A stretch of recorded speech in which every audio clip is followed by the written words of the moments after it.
Hind Swaraj, written by Mohandas Karamchand Gandhi, an oral cinematic experience. Narrated by Ranjan Kamath, editor. Rishabh Kamath as Reader 1. Ahan Kamath as Reader 2. Produced by Ahan Kamath for the C Positive Foundation. Introduction to Hind Swaraj. Hind Swaraj is Mahatma Gandhi's fundamental work. It is a key to understanding not only his life and thought, but also the politics of South Asia in the first half of the 20th century.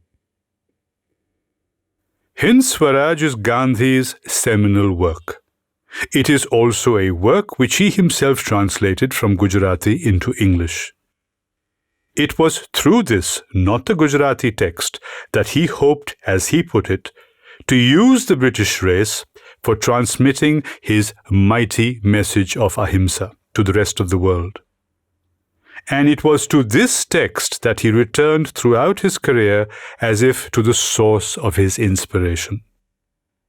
Hind Swaraj is the seed from which the tree of Gandhian thought has grown to its full stature. For those interested in Gandhi's thought in a general way, it is the right place to start, for it is here that he presents his basic ideas in their proper relationship to one another. The very composition of Hind Swaraj has something of the heroic about it. It was written in 10 days between 13 and 22nd November 1909 on board the ship Kildonan Castle on the author's return trip from England to South Africa after what proved to be an abortive lobbying mission to London. The whole manuscript was written on the ship's stationery, and the writing went on at such a furious pace that when the right hand got tired, Gandhi continued with the left. 40 of the 275 manuscript pages were written by the left hand. And he wrote as if under inspiration. In the entire autograph, only 16 lines have been scratched out and only a few words changed here and there. Critics speak of Gandhi's profound experience of illumination on board the Kildonan Castle. At any event, Gandhi himself felt that he had produced an original work. Gandhi's intentions. The book is addressed to a mixed audience. The expatriate Indians greatly attracted to terrorism and political violence, the extremists and moderates of the Indian National Congress, the Indian nation, and the English. By the Indian nation, Gandhi means ordinary Indians, irrespective of their religious, linguistic, regional, or caste differences, as well as the new emerging middle class, referred to in the text as doctors, lawyers, and the wealthy. And by the English, he means both the British ruling class living in India and Britons living in Great Britain. As to why he wrote the book, I have written because I could not restrain myself. Years later, he recalled the experience. Just as one cannot help speaking out when one's heart is full, so also I have been unable to restrain myself from writing the book since my heart was full. Secondly, he wanted to clarify the meaning of Swaraj, the concept that provides the theoretical framework of the book. This is done by introducing a distinction between Swaraj as self-government or the quest for home rule or the good state, and Swaraj as self-rule or the quest for self-improvement. Thirdly, he felt it necessary to respond specifically to the ideology of political terrorism adopted by the expatriates. The book was written in order to show that they were following a suicidal policy. Fourthly, Gandhi was anxious to teach the Indians that modern civilization posed a greater threat to them than did colonialism. They appeared to him to take it for granted that modern civilization was an unmixed blessing and colonialism an unmixed evil, forgetting that colonialism itself was a product of modern civilization. The key to an understanding of Hind Swaraj lies in the idea that worldly pursuits should give way to ethical living. This way of life has no room for violence in any form against any human being, black or white. And in 1939, the key to understand that incredibly simple booklet is to realize that it is not an attempt to go back to the so-called ignorant Dark Ages, but it is an attempt to see beauty in voluntary simplicity, poverty, and slowness. I have pictured that as my ideal. I would ask you to read Hind Swaraj with my eyes. He exhorts the reader. Finally, Gandhi believed that through Hind Swaraj he would be able to give Indians a practical philosophy, an updated conception of Dharma that would fit them for life in the modern world. Gandhi felt that the time had come to redefine the scope of Dharma to include notions of citizenship, equality, liberty, fraternity, and mutual assistance. And in Hind Swaraj, he presents in simple language his notion of such a redefined Dharma, the vision of a new Indian or Gandhian civic humanism, one that the Gita and the Ramayana had always contained in potentia, but something which Indian civilization had not actualized fully in practice. In Hind Swaraj, a conscious attempt is being made to actualize that potential. This is not a mere political book, he writes. I have used the language of politics, but I have really tried to offer a glimpse of Dharma. What is the meaning of Hind Swaraj? It means rule of Dharma or Ram Rajya. We may read the Gita or the Ramayana or Hind Swaraj, but what we have to learn from them is desire for the welfare of others. On a casual listening, the book may strike the listener as being a rather simple one. This would not be an unwarranted reaction, since Gandhi sought simplicity in all things, including the way he presented his ideas. But first impressions in this case can be and are deceptive. For the book contains in compressed form the author's conception of what modern India ought to become and how politics may be made into the highest form of the active life. Preface to the English translation. It is not without hesitation that the translation of Hind Swaraj is submitted to the public. A European friend with whom I discussed the contents wanted to see a translation of it, and during our spare moments I hurriedly dictated and he took it down. It is not a literal translation, but it is a faithful rendering of the original. Several English friends have read it, and whilst opinions were being invited as to the advisability of publishing the work, news was received that the original was seized in India.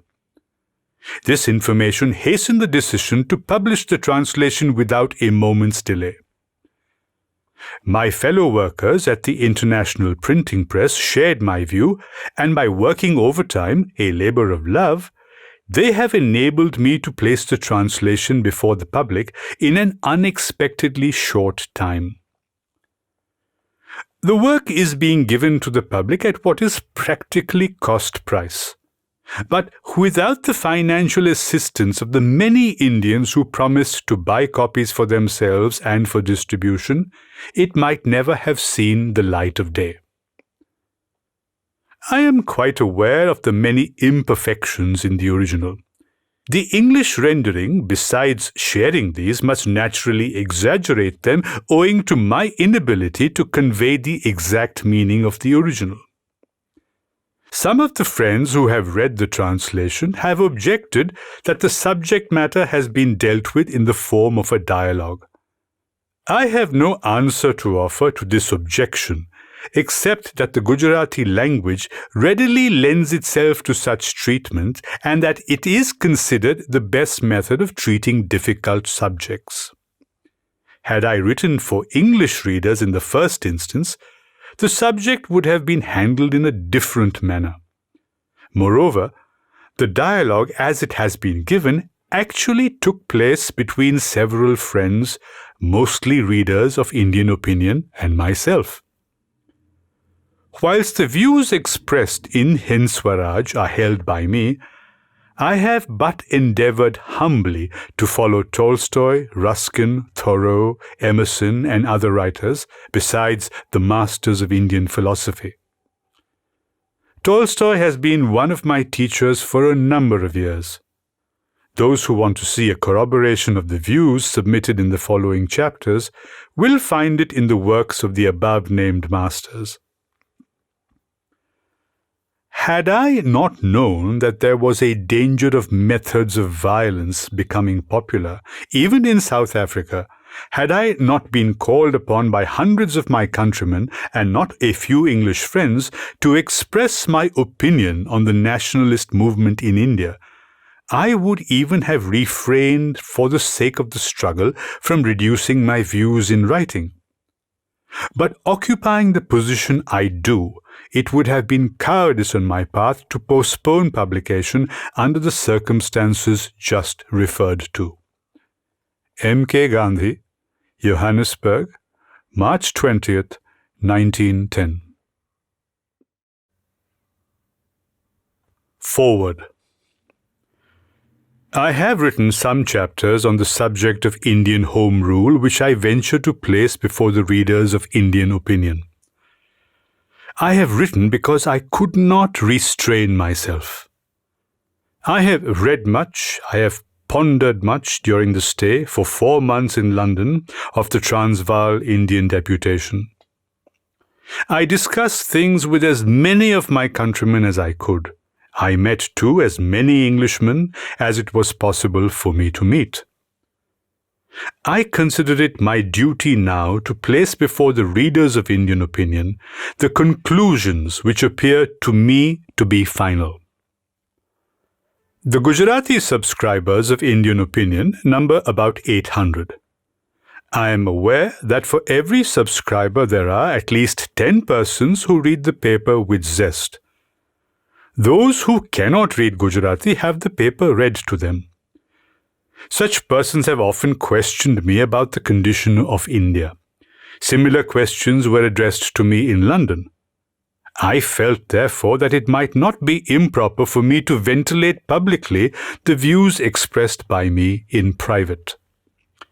These views are mine and yet not mine. They are mine because I hope to act according to them. They are almost a part of my being, but yet they are not mine because I lay no claim to originality. They have been formed after reading several books.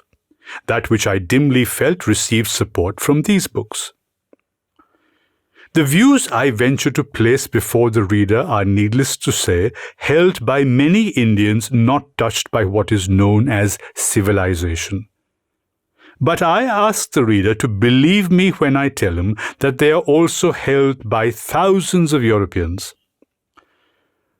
Those who wish to dive deep and have time may read certain books themselves.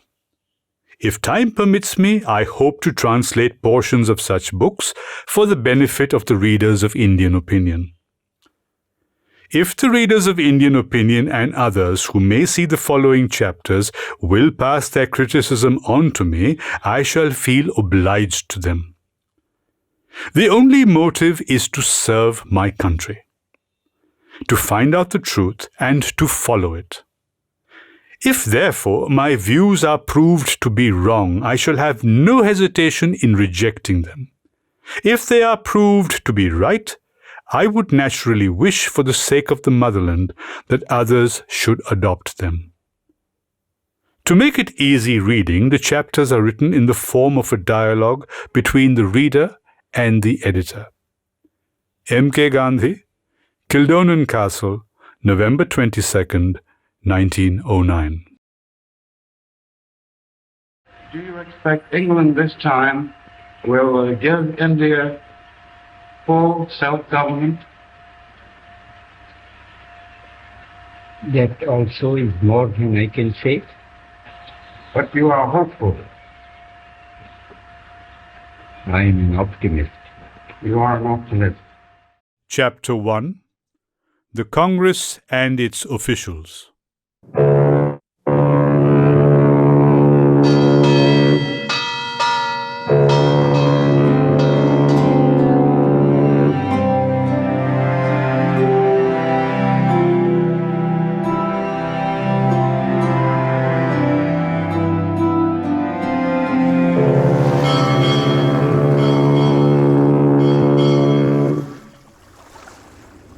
Just at present, there is a home rule wave passing over India. All our countrymen appear to be pining for national independence. A similar spirit pervades them even in South Africa. Indians seem to be eager after acquiring rights. Will you explain your views in this matter? You have well put the question. But the answer is not easy. One of the objects of a newspaper is to understand the popular feeling and to give expression to it. Another is to arouse among the people certain desirable sentiments, and the third is fearlessly to expose popular defects. The exercise of all these three functions is involved in answering your question. To a certain extent, the people's will has to be expressed. Certain sentiments will need to be fostered, and defects will have to be brought to light. But as you have asked the question, it is my duty to answer it. Do you then consider that a desire for home rule has been created among us? That desire gave rise to the National Congress. The choice of the word national implies it. That surely is not the case. Young India seems to ignore the Congress. It is considered to be an instrument for perpetuating British rule. That opinion is not justified. Had not the grand old man of India prepared the soil, our young men could not have even spoken about home rule. How can we forget what Mr. Hume has written, how he has lashed us into action, and with what effort he has awakened us in order to achieve the objects of the Congress? Sir William Wedderburn has given his body, mind, and money to the same cause. His writings are worthy of perusal to this day. Professor Gokhale, in order to prepare the nation, embraced poverty and gave 20 years of his life. Even now, he is living in poverty. The late Justice Badruddin Tayyabji was also one of those who through the Congress sowed the seed of home rule. Similarly, in Bengal, Madras, the Punjab and other places, there have been lovers of India and members of the Congress, both Indian and English. Stay. You are going too far. You are straying away from my question. I have asked you about home or self-rule. You are discussing foreign rule. I do not desire to hear English names, and you are giving me such names. In these circumstances, I do not think we can ever meet. I shall be pleased if you will confine yourself to home rule. All other wise talk will not satisfy me. I cannot afford to be likewise. If you will bear with me for a while, I think you will find that you will obtain what you want. Remember the old proverb that the tree does not grow in one day? The fact that you have checked me and that you do not want to hear about the well-wishers of India shows that for you, at any rate, home rule is yet far away. If we had many like you, we would never make any advance. This thought is worthy of your attention. It seems to me that you simply want to put me off by talking round and round. Those whom you consider to be well-wishers of India are not such in my estimation. Why then should I listen to your discourse on such people? What is he whom you consider to be the father of the nation done for it? He says that the English governors will do justice and that we should cooperate with them. I must tell you with all gentleness that it must be a matter of shame for us that you should speak about that great man in terms of disrespect. Just look at his work. He has dedicated his life to the service of India. We have learned what we know from him. It was the respected Dada Bhai who taught us that the English had sucked our lifeblood. What does it matter that today his trust is still in the English nation? Is Dadabhai less to be honored because in the exuberance of youth we are prepared to go a step further? Are we on that account wiser than he? It is a mark of wisdom not to kick against the very step from which we have risen higher. The removal of a step from a staircase brings down the whole of it. When out of infancy we grow into youth, we do not despise infancy, but on the contrary, we recall with affection the days of our childhood. If after many years of study, a teacher were to teach me something, and if I were to build a little more on the foundation laid by that teacher, I would not on that account be considered wiser than the teacher. He would always command my respect. Such is the case with the grand old man of India. We must admit that he is the author of nationalism. You have spoken well. I can now understand that we must look upon Mr. Dadabhai with respect. Without him and men like him, we would probably not have the spirit that fires us. How can the same be said of Professor Gokhale? He has constituted himself a great friend of the English. He says that we have to learn a great deal from them, that we have to learn their political wisdom before we can talk of home rule. I am tired of reading his speeches. If you are tired, it only betrays your impatience. We believe that those who are discontented with the slowness of their parents and are angry because the parents would not run with their children are considered disrespectful to their parents. Professor Gokhale occupies the place of a parent. What does it matter if he cannot run with us? A nation that is desirous of securing home rule cannot afford to despise its ancestors. We shall become useless if we lack respect for our elders. Only men with mature thoughts are capable of ruling themselves, and not the hasty-tempered. Moreover, how many Indians were there like Professor Gokhale when he gave himself to Indian education? I verily believe that whatever Professor Gokhale does, he does with pure motives and with a view to serving India. His devotion to the motherland is so great that he would give his life for it, if necessary. Whatever he says is said not to flatter anyone, but because he believes it to be true.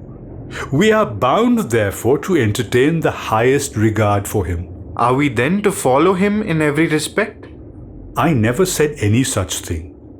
If we conscientiously differed from him, the learned professor himself would advise us to follow the dictates of our conscience rather than him. Our chief purpose is not to cry down his work, but to believe that he is infinitely greater than we, and to feel assured that compared with his work for India, ours is infinitesimal.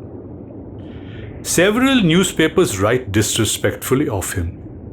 It is our duty to protest against such writings. We should consider men like Professor Gokhale to be the pillars of home rule. It is a bad habit to say that another man's thoughts are bad and ours only are good, and that those holding different views from ours are the enemies of the country. I now begin to understand somewhat your meaning. I shall have to think the matter over. But what you say about Mr. Hume and Sir William Wedderburn is beyond comprehension. The same rule holds good for the English as for the Indians. I can never subscribe to the statement that all the Englishmen are bad. Many Englishmen desire home rule for India. That the English people are somewhat more selfish than others is true, but that does not prove that every Englishman is bad. We who seek justice will have to do justice to others. Sir William does not wish ill to India. That should be enough for us. As we proceed, you will see that if we act justly, India will be sooner free. You will see too that if we shun every Englishman as an enemy, home rule will be delayed. But if we are just to them, we shall receive their support in our progress towards the goal. All this seems to me at present to be simply nonsensical. English support and the obtaining of home rule are two contradictory things. How can the English people tolerate home rule for us? But I do not want you to decide this question for me just yet. To pass time over it is useless. When you have shown how we can have home rule, perhaps I shall understand your views. You have prejudiced me against you by discoursing on English help. I would therefore beseech you not to continue this subject. I have no desire to do so. That you are prejudiced against me is not a matter for much anxiety. It is well that I should say unpleasant things at the commencement. It is my duty patiently to try to remove your prejudice. I like that last statement. It emboldens me to say what I like. One thing still puzzles me. I do not understand how the Congress laid the foundation of home rule. Let us see. The Congress brought together Indians from different parts of India and enthused us with the idea of nationality. The government used to look upon it with disfavor. The Congress has always insisted that the nation should control revenue and expenditure. It has always desired self-government after the Canadian model. Whether we can get it or not, whether we desire it or not, and whether there is not something more desirable are different questions. All I have to show is that the Congress gave us a foretaste of home rule. To deprive it of the honor is not proper, and for us to do so would not only be ungrateful, but retard the fulfillment of our object. To treat the Congress as an institution inimical to our growth as a nation would disable us from using that body.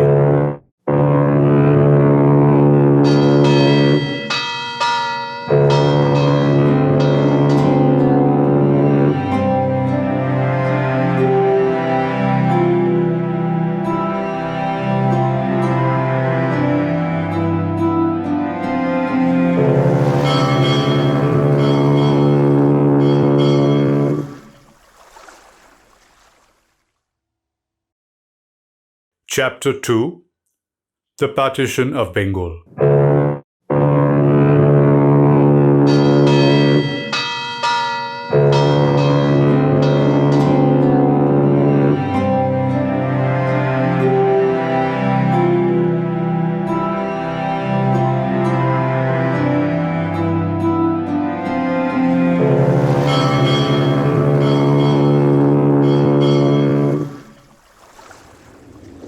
Considering the matter as you put it, it seems proper to say that the foundation of home rule was laid by the Congress.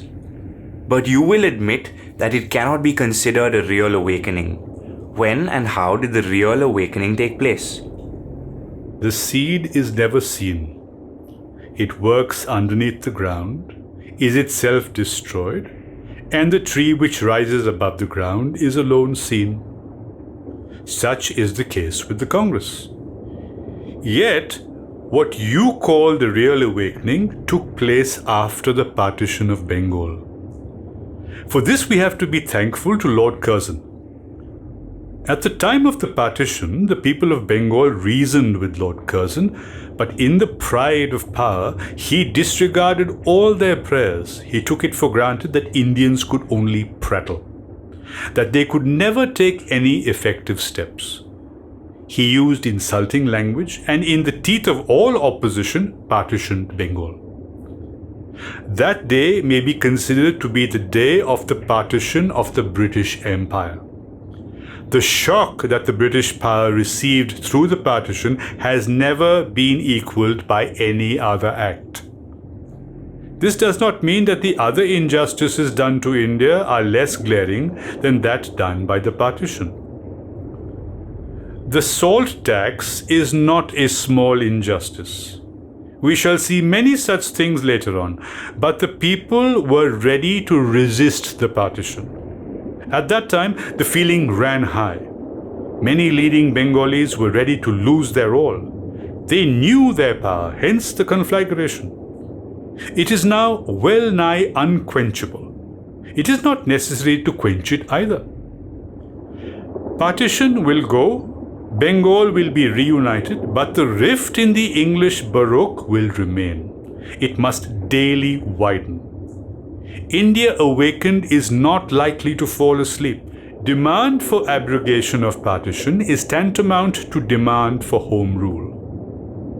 Leaders in Bengal know this. British officials realize it. That is why partition still remains. As time passes, the nation is being forged. Nations are not formed in a day. The formation requires years. What, in your opinion, are the results of partition?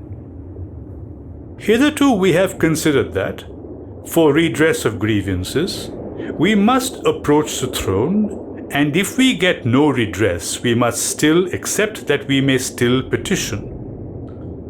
After the partition, people saw that petitions must be backed up by force, and that they must be capable of suffering. This new spirit must be considered to be the chief result of partition. That spirit was seen in the outspoken writings in the press. That which the people said tremblingly and in secret began to be said and to be written publicly. The Swadeshi Movement was inaugurated. People, young and old, used to run away at the sight of an English face. It now no longer awed them. They did not fear even a row or being imprisoned. Some of the best sons of India are at present in banishment. This is something different from mere petitioning. Thus are the people moved. The spirit generated in Bengal has spread to the north, to the Punjab, and in the south to Cape Comorin. Do you suggest any other striking result? The partition has not only made a rift in the English ship, but has made it in ours also. Great events always produce great results. Our leaders are divided into two parties, the moderates and the extremists. These may be considered as the slow party and the impatient party. Some call the moderates the timid party and the extremists the bold party. All interpret the two words according to their preconceptions. This much is certain, that there has risen an enmity between the two. The one distrusts the other and imputes motives. At the time of the Surat Congress, there was almost a fight. I think that this division is not a good thing for the country. But I think also that such divisions will not last long. It all depends upon the leaders and how long they will last.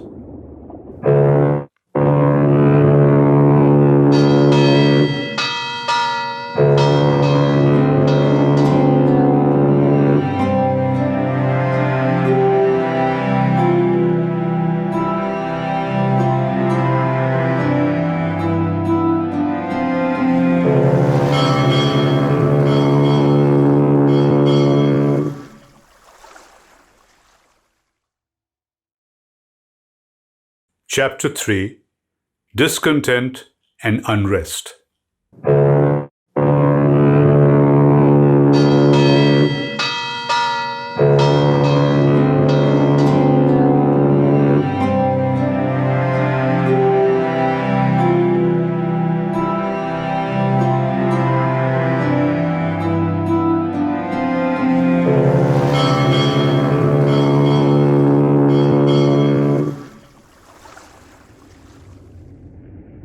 Then you consider partition to be a cause of the awakening? Do you welcome the unrest which has resulted from it? When a man rises from sleep, he twists his limbs and is restless. It takes some time before he is entirely awakened. Similarly, although the partition has caused an awakening, the comatose state has not yet disappeared. We are still twisting our limbs and still restless, and just as the state between sleep and awakening must be considered to be necessary, so may the present unrest in India be considered a necessary and therefore a proper state. The knowledge that there is unrest will, it is highly probable, enable us to outgrow it. Rising from sleep, we do not continue in a comatose state, but according to our ability, sooner or later, we are completely restored to our senses. So shall we be free from the present unrest, which no one likes. What is the other form of unrest? Unrest is, in reality, discontent. The latter is only now described as unrest. During the Congress period, it was labeled discontent. Mr. Hume always said that the spread of discontent in India was necessary. This discontent is a very useful thing so long as a man is contented with his present lot. So long is it difficult to persuade him to come out of it. Therefore, it is that every reform must be preceded by discontent. We throw away things we have only when we cease to like them. Such discontent has been produced among us after reading the great works of Indians and Englishmen. Discontent has led to unrest, and the latter has brought about many deaths, many imprisonments, many banishments. Such a state of things will still continue. It must be so. All these may be considered good signs, but they may also lead to bad results.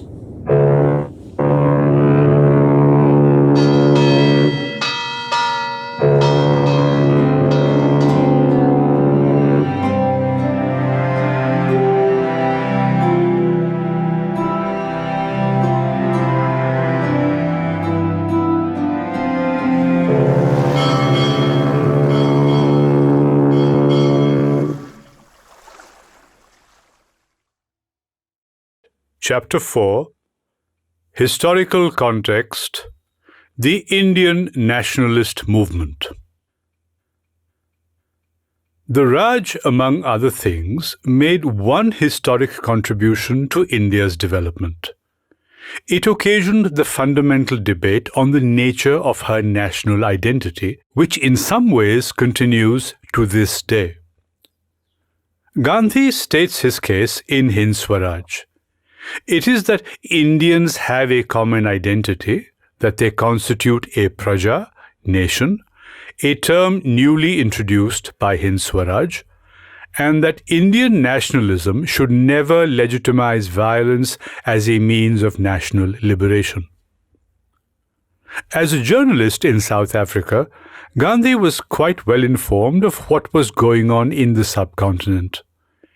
Increasing numbers of the rising generation of the politically conscious Indian middle class were being strongly attracted to modern civilization and political violence. The moderates stood for Swaraj, defined as self-government within the empire, achieved through the constitutional means of gradual reforms granted by the imperial parliament. Mere constitutionalism, Gandhi knew from his South African experience, did not get anywhere, nor did it raise the fundamental moral issue of the reform of the soul, which for Gandhi was a precondition for sound politics. Swaraj of the type he had envisaged could not be attained without the reform of the soul, and this separated him from the moderates as a group. The extremists stood for Swaraj, defined as complete sovereignty achieved through constitutional means if possible, but through other means if necessary.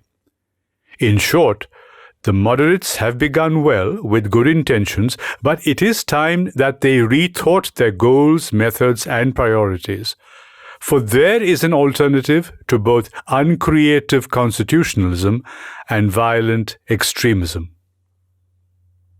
Chapter 4. What is Swaraj?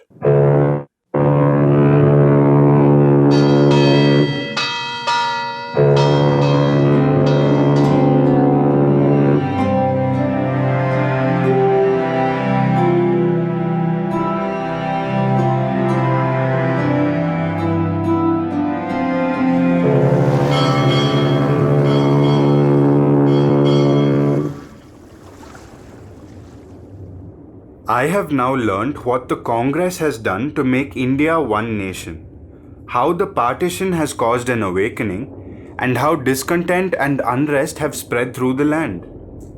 I would now like to know your views on Swaraj. I fear that our interpretation is not the same. It is quite possible that we do not attach the same meaning to the term. You and I and all Indians are impatient to obtain Swaraj, but we are certainly not decided as to what it is. To drive the English out of India is a thought heard from many mouths, but it does not seem that many have properly considered why it should be so. I must ask you a question. Do you think that it is necessary to drive away the English if we get all we want? I should ask of them only one thing, that is, please leave our country. If after they have complied with this request, their withdrawal from India means that they are still in India, I should have no objection. Then we would understand that in our language, the word gone is equivalent to remained. Well, then let us suppose that the English have retired. What will you do then? That question cannot be answered at this stage. The state after withdrawal will depend largely upon the manner of it. If, as you assume, they retire, it seems to me we shall still keep their constitution and shall carry on the government. If they simply retire for the asking, we should have an army, etc. ready at hand. We should therefore have no difficulty in carrying on the government. You may think so, I do not. But I will not discuss the matter just now. I have to answer the question, and that I can do well by asking you several questions. Why do we want to drive away the English? Because India has become impoverished by their government. They take away our money from year to year, the most important posts are reserved for themselves, we are kept in a state of slavery. They behave insolently towards us and disregard our feelings. If they do not take our money away, become gentle, and give us responsible posts, would you still consider their presence to be harmful? That question is useless. It is similar to the question whether there is any harm in associating with a tiger if he changes his nature. Such a question is a sheer waste of time. When a tiger changes his nature, Englishmen will change theirs. This is not possible, and to believe it is to be possible is contrary to human experience. Supposing we get self-government, similar to what the Canadians and the South Africans have, will it be good enough? That question also is useless. We may get it when we have arms and ammunition even as they have. But when we have the same powers, we shall hoist our own flag. As in Japan, so must India be. We must own our navy, our army, and we must have our own splendor. And then will India's voice ring through the world. You have well drawn the picture. In effect, it means this, that we want English rule without the Englishman. You want the tiger's nature, but not the tiger. That is to say, you would make India English, and when it becomes English, it will be called not Hindustan, but Englistan. That is not the Swaraj that I want. I have placed before you my idea of Swaraj as I think it should be.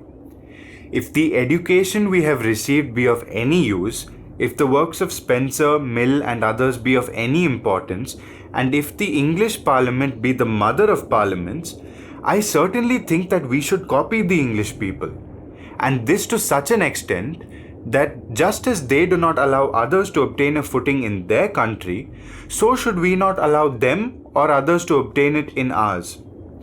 What they have done in their own country has not been done in any other country. It is therefore proper for us to import their institutions. But now I want to know your views. There is need for patience. My views will develop of themselves in the course of this discourse. It is as difficult for me to understand the true nature of Swaraj as it seems to you to be easy. I shall therefore, for the time being, content myself with endeavoring to show that what you call Swaraj is not truly Swaraj.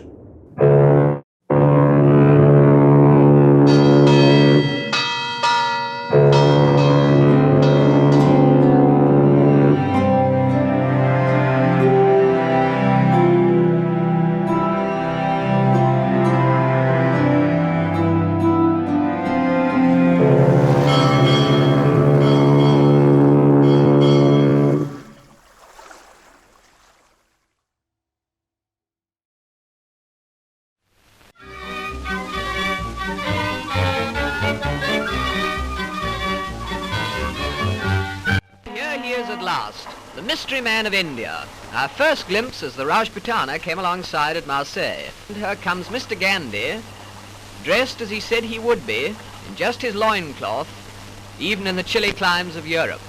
And he's carrying with him his pots and pans, which he declared at the customs. And so to his popular home, where we leave this bizarre little man, whose coming has caused so much comment, complete with loincloth, spinning wheel and goat's milk, feeling sure that he cannot complain of his reception or the publicity he has received, from which, by the way, we always understood that he shrank. Chapter 5. The Condition of England.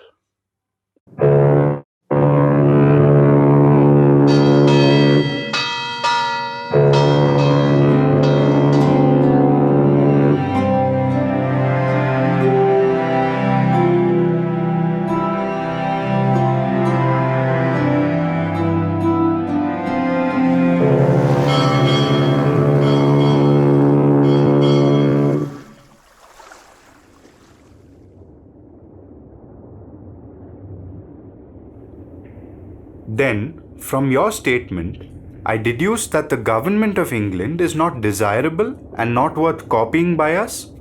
Your deduction is justified. The condition of England at present is pitiable. I pray to God that India may never be in that plight. That which you consider to be the mother of parliaments is like a sterile woman and a prostitute. Both these are harsh terms, but exactly fit the case. That parliament has not yet of its own accord done a single good thing. Hence I have compared it to a sterile woman. The natural condition of that parliament is such that without outside pressure it can do nothing. It is like a prostitute because it is under the control of ministers who change from time to time. Today it is under Mr. Asquith, tomorrow it may be under Mr. Balfour. You have said this sarcastically. The term sterile woman is not applicable. The parliament, being elected by the people, must work under public pressure.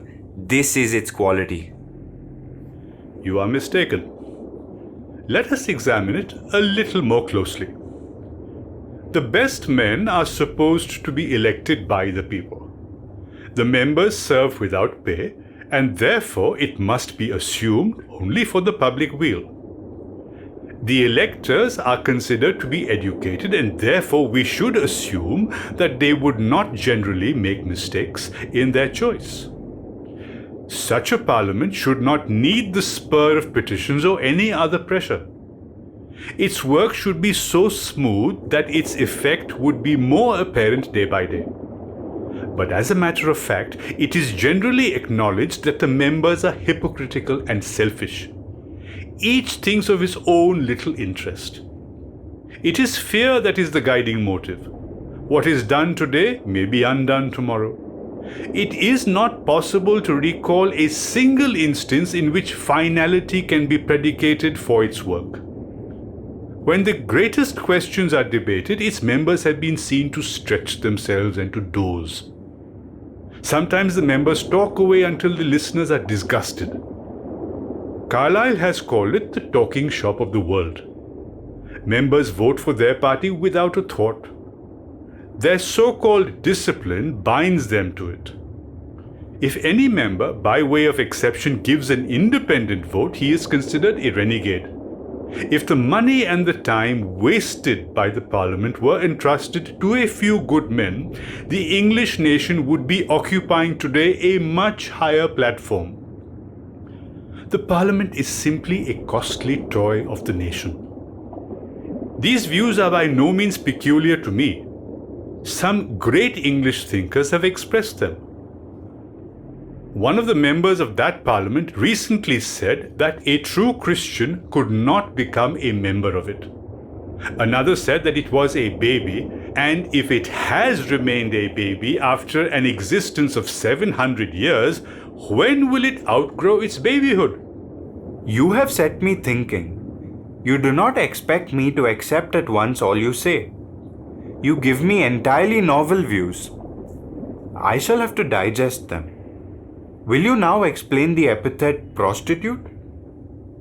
That you cannot accept my views at once is only right.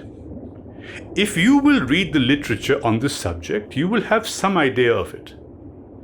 The Parliament is without a real master. Under the Prime Minister, its movement is not steady, but it is buffeted about like a prostitute. The Prime Minister is more concerned about his power than about the welfare of the Parliament. His energy is concentrated upon securing the success of his party.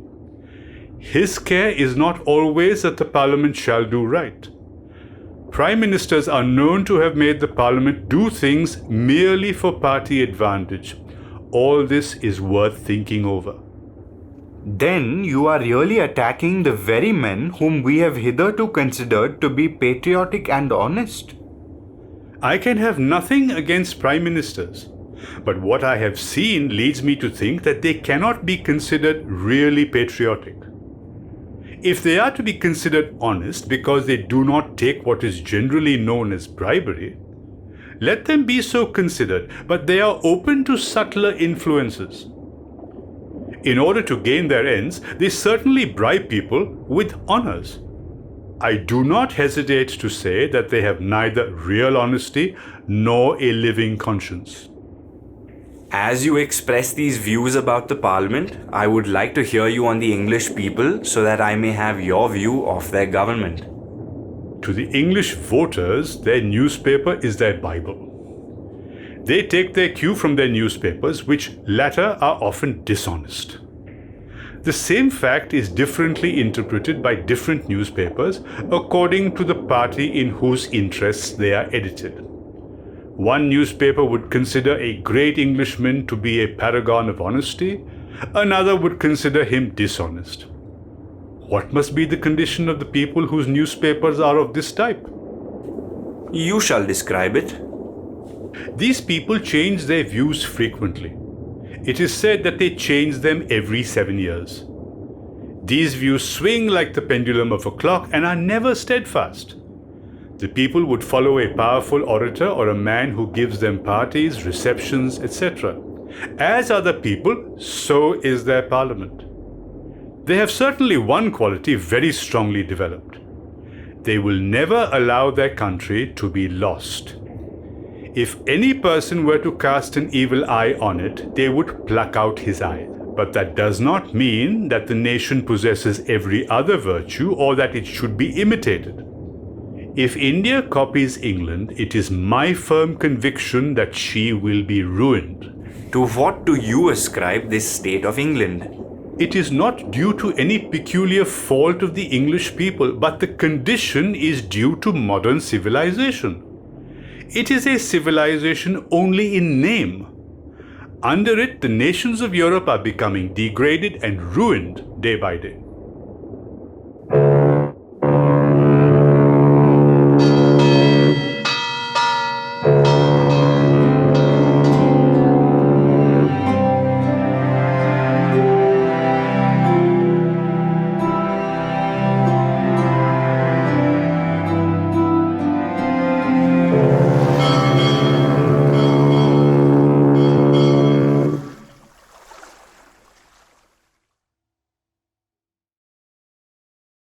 Chapter 6: Historical Context, Modern Civilization. On the eve of writing Hind Swaraj, the question of modern civilization was also worrying Mahatma Gandhi. On the one hand, the colonial administrators behave as if they represent a superior civilization, the modern civilization. On the other hand, the new Indian middle class was behaving as if the colonial administrators were right. Both parties, in Gandhi's view, were profoundly mistaken.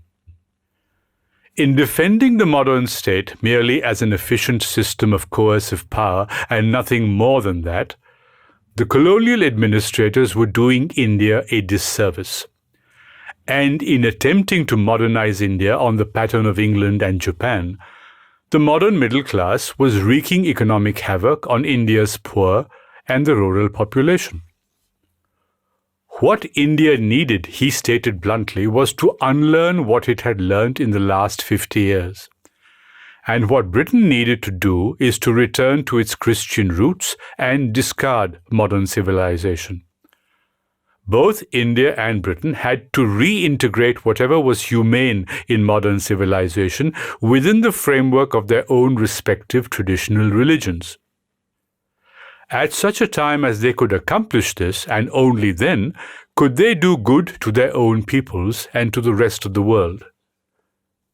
Colonialism was the fruit of modern civilization, and only when this truth was grasped could the colonial problem find its final solution. Chapter 6: Civilization.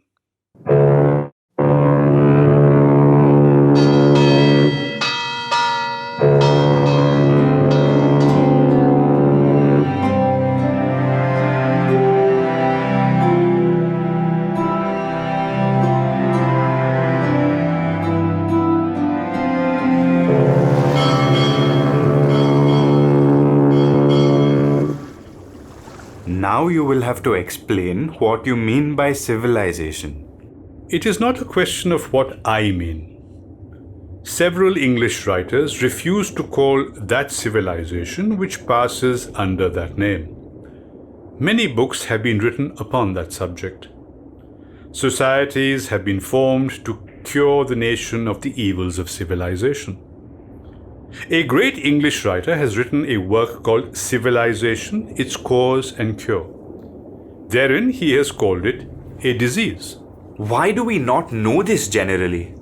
The answer is very simple. We rarely find people arguing against themselves. Those who are intoxicated by modern civilization are not likely to write against it. Their care will be to find out facts and arguments in support of it. And this they do unconsciously, believing it to be true. A man, whilst he is dreaming, believes in his dream. He is undeceived only when he is awakened from his sleep. A man laboring under the bane of civilization is like a dreaming man. What we usually read are the works of defenders of modern civilization, which undoubtedly claims among its votaries very brilliant and even some very good men. Their writings hypnotize us, and so, one by one, we are drawn into the vortex. This seems to be very plausible. Now, will you tell me something of what you have read and thought of this civilization? Let us first consider what state of things is described by the word civilization. Its true test lies in the fact that people living in it make bodily welfare the object of life. We will take some examples. The people of Europe today live in better built homes than they did 100 years ago. This is considered an emblem of civilization, and this is also a matter to promote bodily happiness. Formerly they wore skins and used as their weapons spears. Now they wear long trousers, and for embellishing their bodies they wear a variety of clothing, and instead of spears they carry with them revolvers containing 5 or more chambers. If people of a certain country who have hitherto not been in the habit of wearing much clothing, boots, etc., adopt European clothing, they are supposed to have become civilized out of savagery. Formerly in Europe, people plowed their lands mainly by manual labor. Now, one man can plow a vast tract by means of steam engines and can thus amass great wealth. This is called a sign of civilization. Formerly, the fewest men wrote books that were most valuable. Now, anybody writes and prints anything he likes and poisons people's mind. Formerly, men traveled in wagons. Now they fly through the air in trains at the rate of 400 and more miles per day. This is considered the height of civilization. It has been stated that as men progress, they shall be able to travel in airships and reach any part of the world in a few hours. Men will not need the use of their hands and feet. They will press a button and they will have their clothing by their side. They will press another button and they will have their newspaper. A third, and a motor car will be in waiting for them. They will have a variety of delicately dished up food. Everything will be done by machinery. Formerly, when people wanted to fight with one another, they measured between them their bodily strength. Now it is possible to take away thousands of lives by one man working behind a gun from a hill. This is civilization. Formerly, men worked in the open air only so much as they liked. Now, thousands of workmen meet together and for the sake of maintenance work in factories or mines. Their condition is worse than that of beasts. They are obliged to work at the risk of their lives at most dangerous occupations for the sake of millionaires.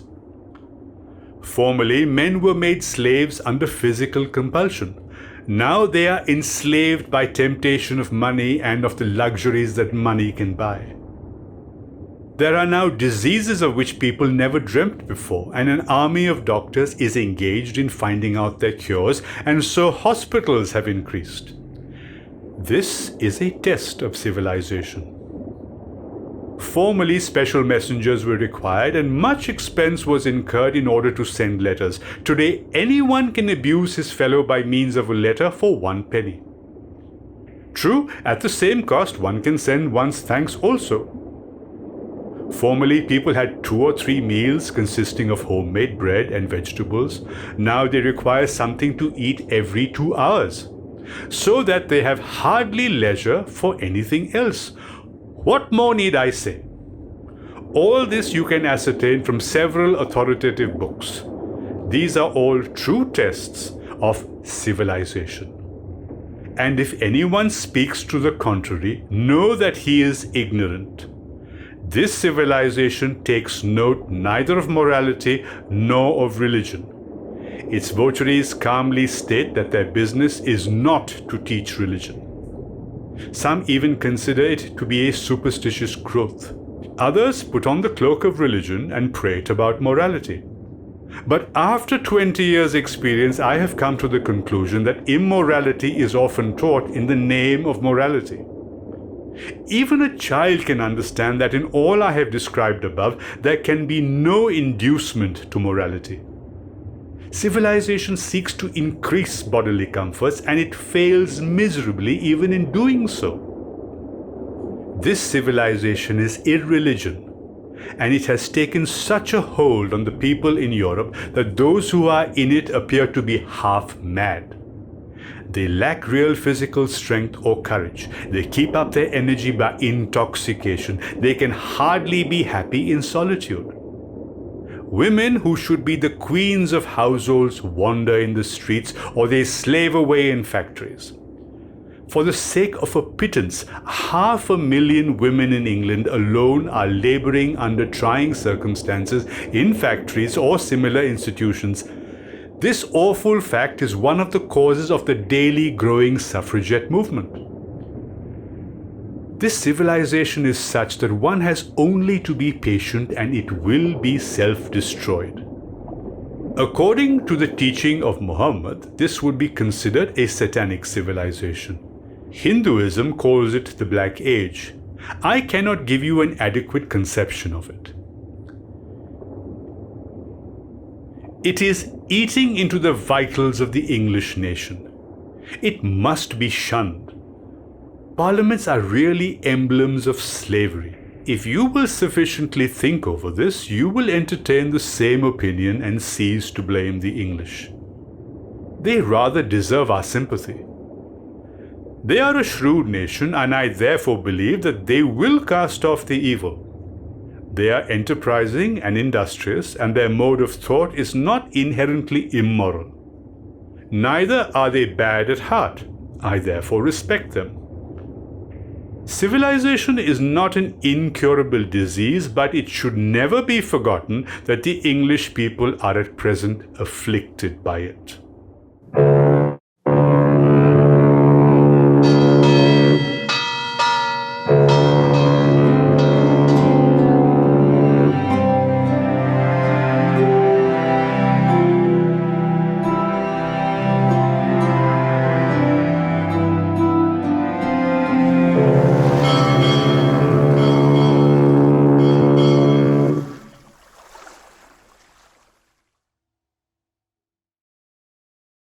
Chapter 7. Why was India lost?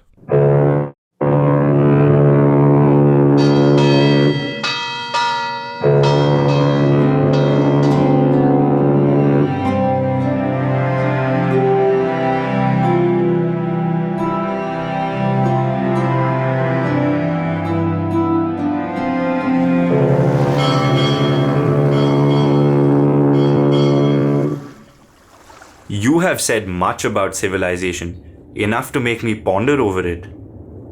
I do not know what I should adopt and why I should avoid the nations of Europe, but one question comes to my lips immediately. If civilization is a disease, and if it has attacked the English nation, why has she been able to take India, and why is she able to retain it?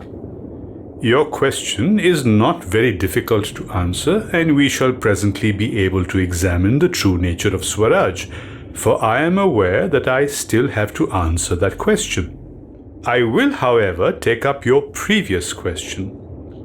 The English have not taken India. We have given it to them. They are not in India because of their strength, but because we keep them. Let us now see whether these propositions can be sustained. They came to our country originally for the purpose of trade. Recall the company Bahadur. Who made it Bahadur? They had not the slightest intention at the time of establishing a kingdom. Who assisted the company's officers? Who was tempted at the sight of their silver? Who bought their goods? History testifies that we did all this. In order to become rich all at once, we welcomed the company's officers with open arms. We assisted them. If I am in the habit of drinking bhang and a seller thereof sells it to me, am I to blame him or myself? By blaming the seller, shall I be able to avoid the habit? And if a particular retailer is driven away, will not another take his place? A true servant of India will have to go to the root of the matter. If an excess of food has caused me indigestion, I will certainly not avoid it by blaming the water. He is a true physician who probes the cause of disease, and if you pose as a physician for the disease of India, you will have to find out its true cause. You are right. Now I think you will not have to argue much with me to drive your conclusions home. I am impatient to know your further views. You are now on a most interesting topic. I shall therefore endeavor to follow your thought and stop you when I am in doubt. I am afraid that in spite of your enthusiasm, as we proceed further, we shall have differences of opinion. Nevertheless, I shall argue only when you still stop me. We have already seen that the English merchants were able to get a footing in India because we encouraged them. When our princes fought among themselves, they sought the assistance of the Company Bahadur. That corporation was versed alike in commerce and war. It was unhampered by questions of morality. Its object was to increase its commerce and to make money. It accepted our assistance and increased the number of its warehouses. To protect the latter, it employed an army which was utilized by us also. Is it not then useless to blame the English for what we did at that time? The Hindus and the Mohammedans were at daggers drawn. This too gave the company its opportunity, and thus we created the circumstances that gave the company its control over India. Hence, it is truer to say that we gave India to the English than that India was lost. Will you now tell me how they are able to retain India? The causes that gave them India enable them to retain it. Some Englishmen state that they took and they hold India by the sword. Both these statements are wrong. The sword is entirely useless for holding India. We alone cannot keep them. Napoleon is said to have described the English as a nation of shopkeepers. It is a fitting description. They hold whatever dominions they have for the sake of their commerce.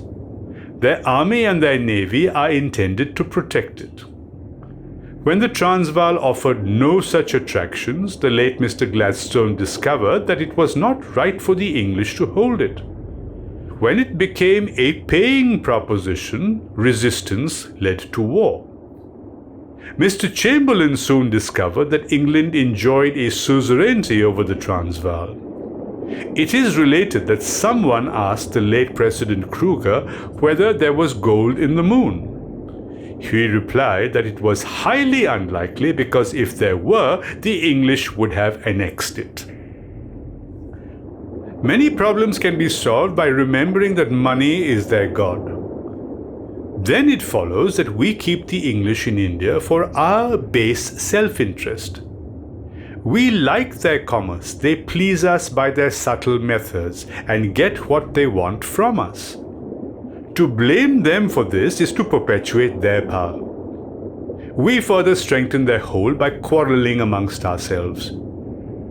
If you accept the above statements, it is proved that the English entered India for the purposes of trade. They remain in it for the same purpose, and we help them to do so. Their arms and ammunition are perfectly useless. In this connection, I remind you that it is the British flag which is waving in Japan and not the Japanese. The English have a treaty with Japan for the sake of their commerce, and you will see that if they can manage it, their commerce will greatly expand in that country. They wish to convert the whole world into a vast market for their goods. That they cannot do so is true, but the blame will not be theirs. They will leave no stone unturned to reach the goal.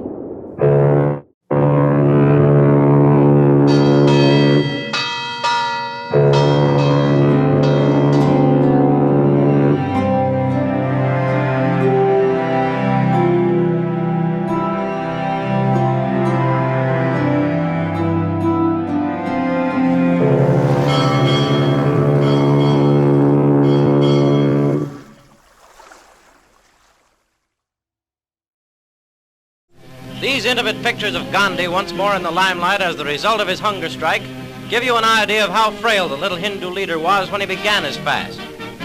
Aimed at the British, Gandhi's strike was also a protest caused by the caste system under which 60 million untouchables are outlawed by their fellow Hindus. Gandhi wants to include the untouchables in a united native India, but even if he does, there are the 77 million Mohammedans who oppose Hindu control. Chapter 8: The Condition of India.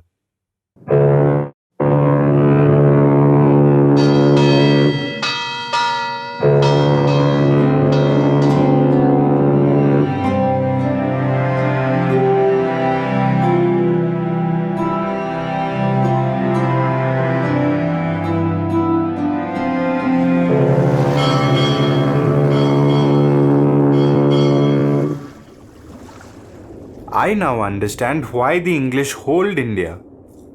I should like to know your views about the condition of our country. It is a sad condition.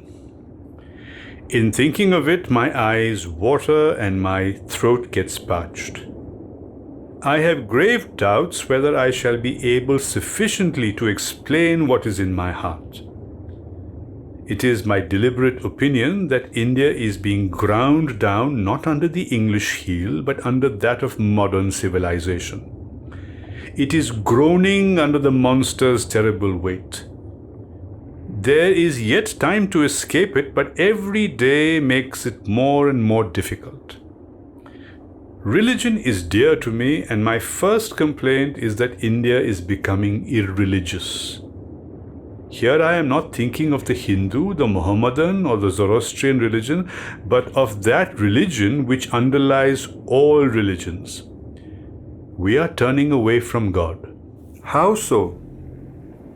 There is a charge laid against us that we are a lazy people and that the Europeans are industrious and enterprising. We have accepted the charge and we therefore wish to change our condition. Hinduism, Islamism, Zoroastrianism, Christianity, and all other religions teach that we should remain passive about worldly pursuits and active about godly pursuits, that we should set a limit to our worldly ambition, and that our religious ambition should be illimitable. Our activity should be directed into the latter channel. You seem to be encouraging religious charlatanism. Many a cheat has by talking in a similar strain led the people astray. You are bringing an unlawful charge against religion. Humbug there undoubtedly is about all religions. Where there is light, there is also shadow. I am prepared to maintain that humbugs in worldly matters are far worse than humbugs in religion. The humbug of civilization that I endeavor to show to you is not to be found in religion. How can you say that? In the name of religion, Hindus and Mohammedans fought against one another. For the same cause, Christians fought Christians. Thousands of innocent men have been murdered, thousands have been burned and tortured in its name. Surely this is much worse than any civilization. I certainly submit that the above hardships are far more bearable than those of civilization. Everybody understands that the cruelties you have named are not part of religion, although they have been practiced in its name. Therefore, there is no aftermath to these cruelties. They will always happen so long as there are to be found ignorant and credulous people. But there is no end to the victims destroyed in the fire of civilization. Its deadly effect is that people come under its scorching flames believing it to be all good.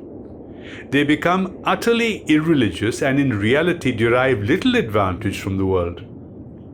Civilization is like a mouse gnawing while it is soothing us. When its full effect is realized, we will see that religious superstition is harmless compared to that of modern civilization. I am not pleading for a continuance of religious superstitions. We will certainly fight them tooth and nail. But we can never do so by disregarding religion. We can only do so by appreciating and conserving the latter. Then will you contend that the Pax Britannica is a useless encumbrance? You may see peace if you like. I see none. You make light of the terror that the thugs, the Pindaris, the Bhils were to the country? If you will give the matter some thought, you will see that the terror was by no means such a mighty thing. If it had been a very substantial thing, the other people would have died away before the English advent. Moreover, the present peace is only nominal, for by it we have become emasculated and cowardly. We are not to assume that the English have changed the nature of the Pindaris and the Bhils. It is therefore better to suffer the Pindari peril than that someone else should protect us from it, and thus render us effeminate. I should prefer to be killed by the arrow of a Bhil than to seek unmanly protection. India without such protection was an India full of valor. Macaulay betrayed gross ignorance when he libeled Indians as being practically cowards. They never merited the charge. Cowards living in a country inhabited by hardy mountaineers infested by wolves and tigers must surely find an early grave. Have you ever visited our fields? I assure you that our agriculturists sleep fearlessly on their farms even today, and the English, you and I, would hesitate to sleep where they sleep.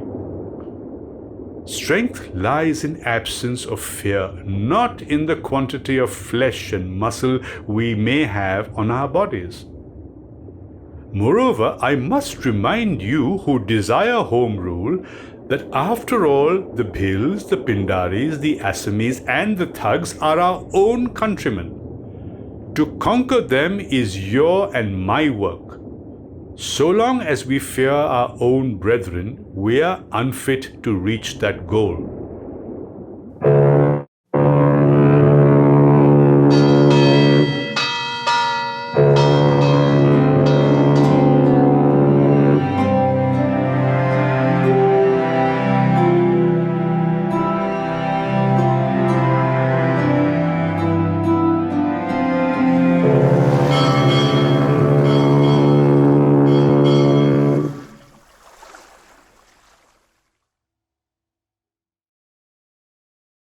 Chapter 9. The Condition of India Continued. Railways.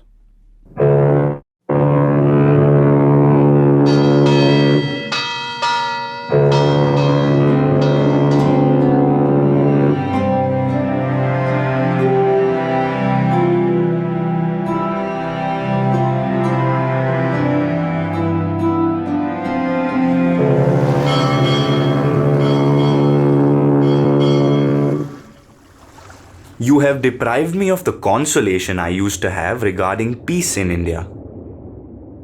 I have merely given you my opinion on the religious aspect. But when I give you my views as to the poverty of India, you will perhaps begin to dislike me, because what you and I have hitherto considered beneficial for India no longer appears to me to be so. What may that be? Railways, lawyers and doctors have impoverished the country so much so that if we do not wake up in time, we shall be ruined. I do now indeed fear that we are not likely to agree at all. You are attacking the very institutions which we have hitherto considered to be good. It is necessary to exercise patience. The true inwardness of the evils of civilization you will understand with difficulty. Doctors assure us that the consumptive clings to life even when he is about to die. Consumption does not produce apparent hurt. It even produces a seductive color about a patient's face so as to induce the belief that all is well. Civilization is such a disease, and we have to be very wary. Very well then, I shall hear you on the railways. It must be manifest to you that but for the railways, the English could not have such a hold on India as they have. The railways too have spread the bubonic plague. Without them, masses could not move from place to place. They are the carriers of plague germs. Formerly, we had natural segregation. Railways have also increased the frequency of famines because, owing to facility of means of locomotion, people sell out their grain and it is sent to the dearest markets. People become careless, and so the pressure of famine increases. They accentuate the evil nature of man. Bad men fulfill their evil designs with greater rapidity. The holy places of India have become unholy.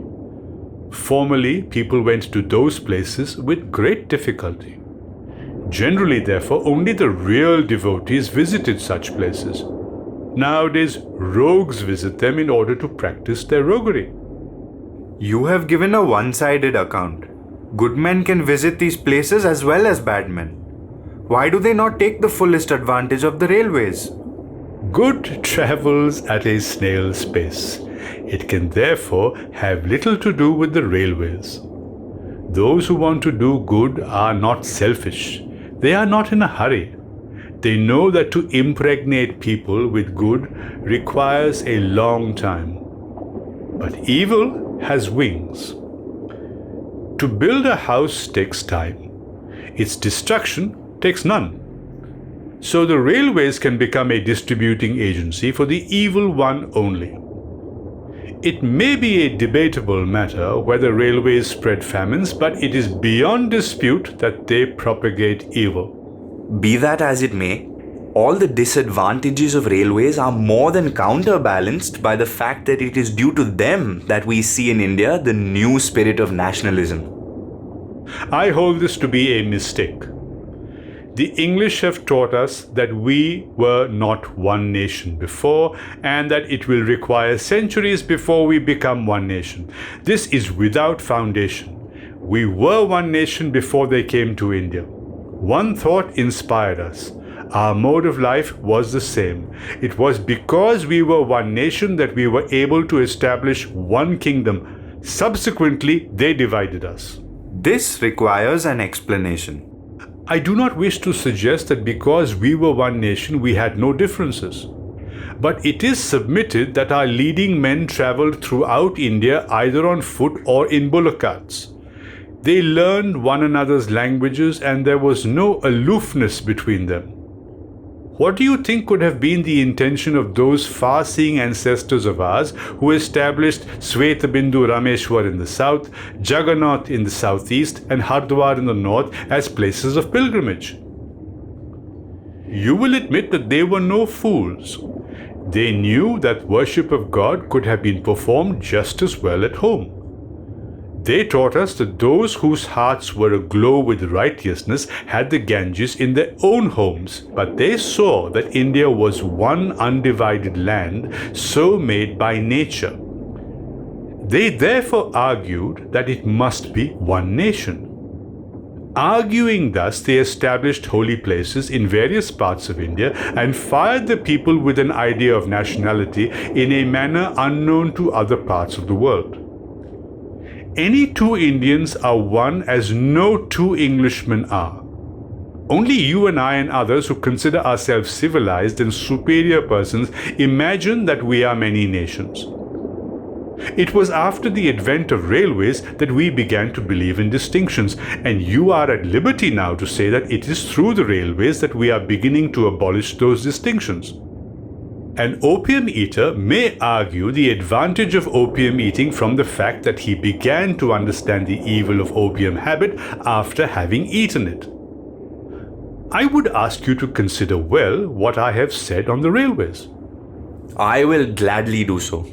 But one question occurs to me even now.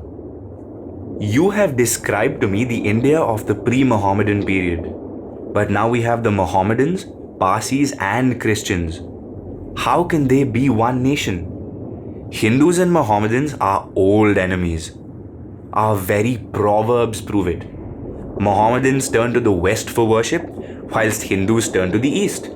The former look down on Hindus as idolaters. The Hindus worship the cow, the Mohammedans kill her. The Hindus believe in the doctrine of non-killing, the Mohammedans do not. We thus meet with differences at every step. How can India be one nation?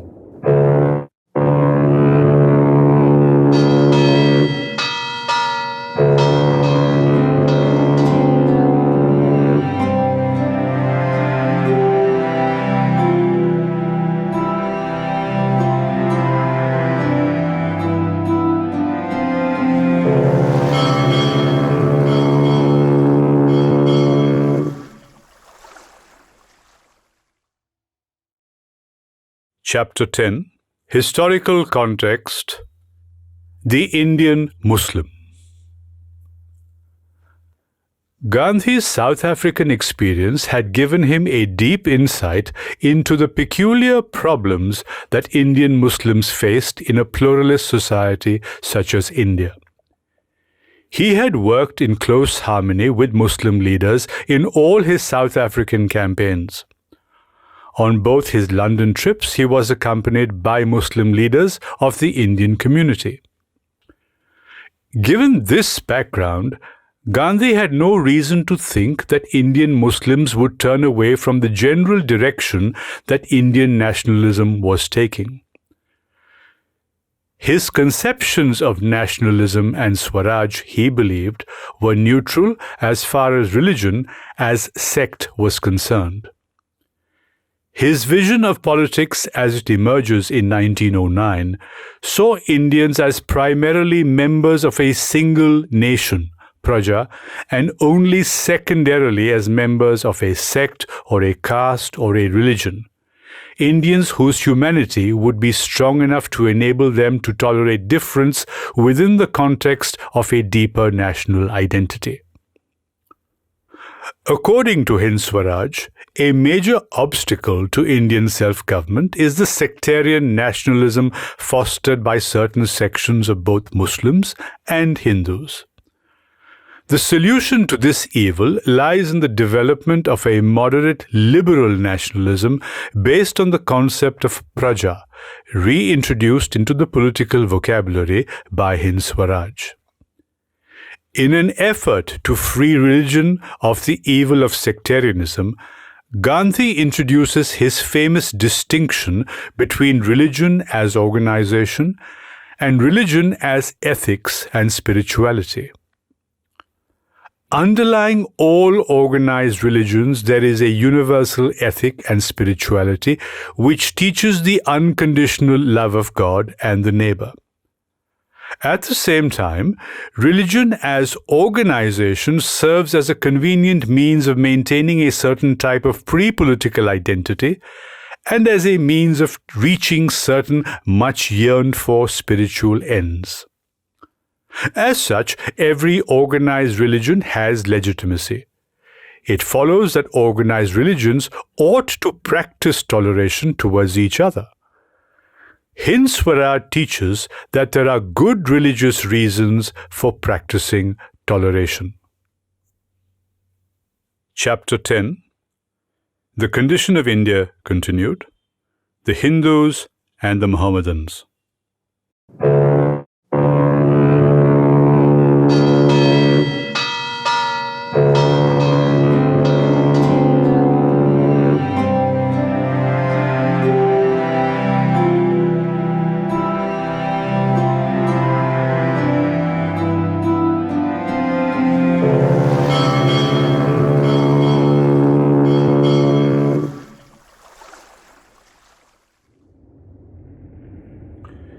Your last question is a serious one, and yet on careful consideration it will be found as to be easy of solution. The question arises because of the presence of the railways, of the lawyers, and of the doctors. We shall presently examine the last two. We have already considered the railways. I should, however, like to add that man is so made by nature as to require him to restrict his movements as far as his hands and feet will take him. If we did not rush about from place to place by means of railways and such other maddening conveniences, much of the confusion that arises would be obviated. Our difficulties are of our own creation. God set a limit to man's locomotive ambition in the construction of his body. Man immediately proceeded to discover means of overriding the limit. God gifted man with intellect that he might know his Maker. Man abused it so that he might forget his Maker. I am so constructed that I can only serve my immediate neighbors, but in my conceit I pretend to have discovered that I must with my body serve every individual in the universe. In thus attempting the impossible, man comes in contact with different natures, different religions, and is utterly confounded. According to this reasoning, it must be apparent to you that railways are a most dangerous institution. Man has therethrough gone further away from his Maker. But I am impatient to hear your answer to my question. Has the introduction of Mohammedanism not unmade the nation? India cannot cease to become one nation because people belonging to different religions live in it. The introduction of foreigners does not necessarily destroy the nation. They merge in it. A country is one nation only when such a condition obtains in it. That country must have a faculty for assimilation. India has ever been such a country. In reality, there are as many religions as there are individuals, but those who are conscious of the spirit of nationality do not interfere with one another's religion. If they do, they are not fit to be considered a nation. If the Hindus believe that India should be peopled only by Hindus, they are living in dreamland. The Hindus, the Mohammedans, the Parsis, and the Christians who have made India their country are fellow countrymen, and they will have to live in unity if only for their own interest. In no part of the world are one nationality and one religion synonymous terms, nor has it ever been so in India. But what about the inborn enmity between the Hindus and Mohammedans? That phrase has been invented by our mutual enemy. When the Hindus and Mohammedans fought against one another, they certainly spoke in that strain. They have long since ceased to fight. How then can there be any inborn enmity? Pray remember this too, that we did not cease to fight only after British occupation. The Hindus flourished under Muslim sovereigns and Muslims under the Hindus.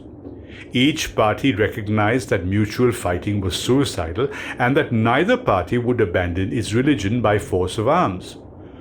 Both parties therefore decided to live in peace. With the English advent, the quarrels recommenced. The proverbs you have quoted were coined when both were fighting. To quote them now is obviously harmful. Should we not remember that many Hindus and Mohammedans own the same ancestors and the same blood runs through their veins? Do people become enemies because they change their religion? Is the God of the Mohammedan different from the God of the Hindu? Religions are different roads converging to the same point. What does it matter that we can take different roads so long as we reach the same goal? Wherein is the cause for quarreling? Moreover, there are deadly proverbs as between the followers of Shiva and those of Vishnu, yet nobody suggests that these two do not belong to the same nation. It is said that the Vedic religion is different from Jainism, but the followers of the respective faiths are not different nations. The fact is that we have become enslaved and therefore quarrel and like to have our quarrels decided by a third party. There are Hindu iconoclasts as there are Mohammedan. The more we advance in true knowledge, the better we shall understand that we need not be at war with those whose religion we may not follow. Now I would like to know your views about cow protection. I myself respect the cow, that is, I look upon her with affectionate reverence. The cow is the protector of India because it, being an agricultural country, is dependent on the cow's progeny. She is a most useful animal in hundreds of ways. Our Mohammedan brethren will admit that. But just as I respect the cow, so do I respect my fellow man. A man is just as useful as a cow, no matter whether he be Mohammedan or a Hindu. Am I then to fight with or kill a Mohammedan in order to save a cow? In doing so, I would become an enemy as well of the cow as of the Mohammedan. Therefore, the only method I know of protecting the cow is that I should approach my Mohammedan brother and urge him for the sake of the country to join me in protecting her. If he would not listen to me, I should let the cow go for the simple reason that the matter is beyond my ability. If I were overfull of pity for the cow, I should sacrifice my life to save her, but not take my brother's. This, I hold, is the law of our religion. When men become obstinate, it is a difficult thing. If I pull one way, my Muslim brother will pull another. If I put on a superior air, he will return the compliment. If I bow to him gently, he will do it much more so, and if he does not, I shall not be considered to have done wrong in having bowed. When the Hindus became insistent, the killing of cows increased. In my opinion, cow protection societies may be considered cow-killing societies. It is a disgrace to us that we should need such societies. When we forget how to protect cows, I suppose we needed such societies. What am I to do when a blood brother is on the point of killing a cow? Am I to kill him or to fall down at his feet and implore him? If you admit that I should adopt the latter course, I must do the same to my Muslim brother. Who protects the cow from destruction by Hindus when they cruelly ill-treat her? Whoever reasons with the Hindus when they mercilessly belabor the progeny of the cow with their sticks. But this has not prevented us from remaining one nation. Lastly, if it be true that the Hindus believe in the doctrine of non-killing and the Mohammedans do not, what I pray is the duty of the former. It is not written that the follower of the religion of ahimsa, non-killing, may kill a fellow man. For him the way is straight. In order to save one being, he may not kill another. He can only plead. Therein lies his sole duty. But does every Hindu believe in ahimsa? Going to the root of the matter, not one man really practices such a religion, because we do destroy life. We are said to follow that religion because we want to obtain freedom from liability to kill any kind of life. Generally speaking, we may observe that many Hindus partake of meat and are not therefore followers of ahimsa. It is therefore preposterous to suggest that the two cannot live together amicably because the Hindus believe in ahimsa and the Mohammedans do not. These thoughts are put into our minds by selfish and false religious teachers. The English put the finishing touch. They have a habit of writing history. They pretend to study the manners and customs of all peoples. God has given us a limited mental capacity, but they usurp the function of the Godhead and indulge in novel experiments. They write about their own researches in most laudatory terms and hypnotize us into believing them. We, in our ignorance, then fall at their feet.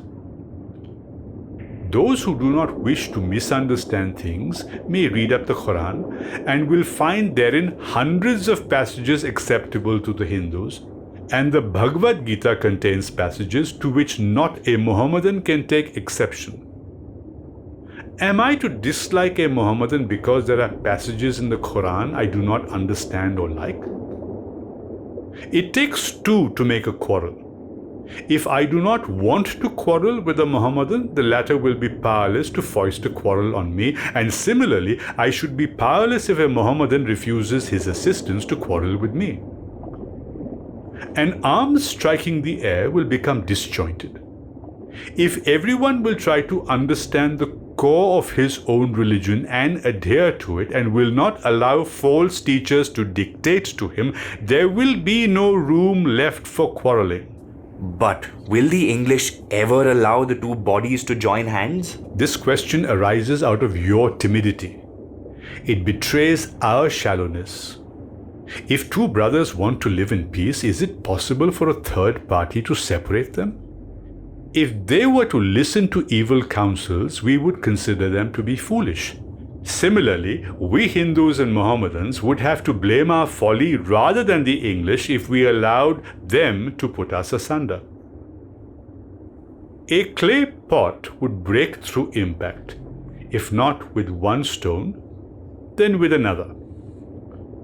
The way to save the pot is not to keep it away from the danger point, but to bake it so that no stone would break it. We have then to make our hearts of perfectly baked clay. Then we shall be steeled against all danger. This can be easily done by the Hindus. They are superior in numbers. They pretend that they are more educated. They are therefore better able to shield themselves from attack on their amicable relations with the Mohammedans. There is mutual distrust between the two communities. The Mohammedans therefore ask for certain concessions from Lord Morley. Why should the Hindus oppose this? If the Hindus desisted, the English would notice it. The Mohammedans would gradually begin to trust the Hindus, and brotherliness would be the outcome. We should be ashamed to take our quarrels to the English. Everyone can find out for himself that the Hindus can lose nothing by desisting. That man who has inspired confidence in another has never lost anything in this world. I do not suggest that the Hindus and Mohammedans will never fight. Two brothers living together often do so. We shall sometimes have our heads broken. Such a thing ought not to be necessary, but all men are not equiminded. When people are in a rage, they do many foolish things. That we have to put up with. But when we do quarrel, we certainly do not want to engage counsel and to resort to English or any law courts. Two men fight, both have their heads broken, or one only. How shall a third party distribute justice amongst them? Those who fight may expect to be injured.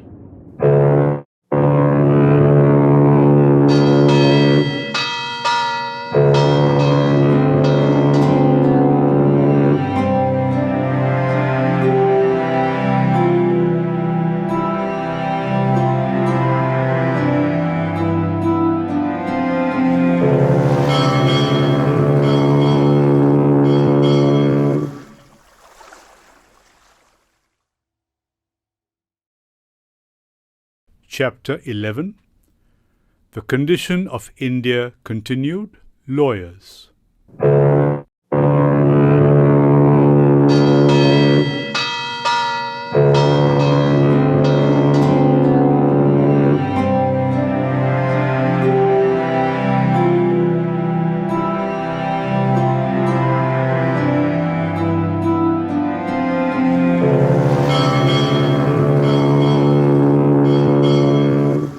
You tell me that when two men quarrel, they should not go to a law court?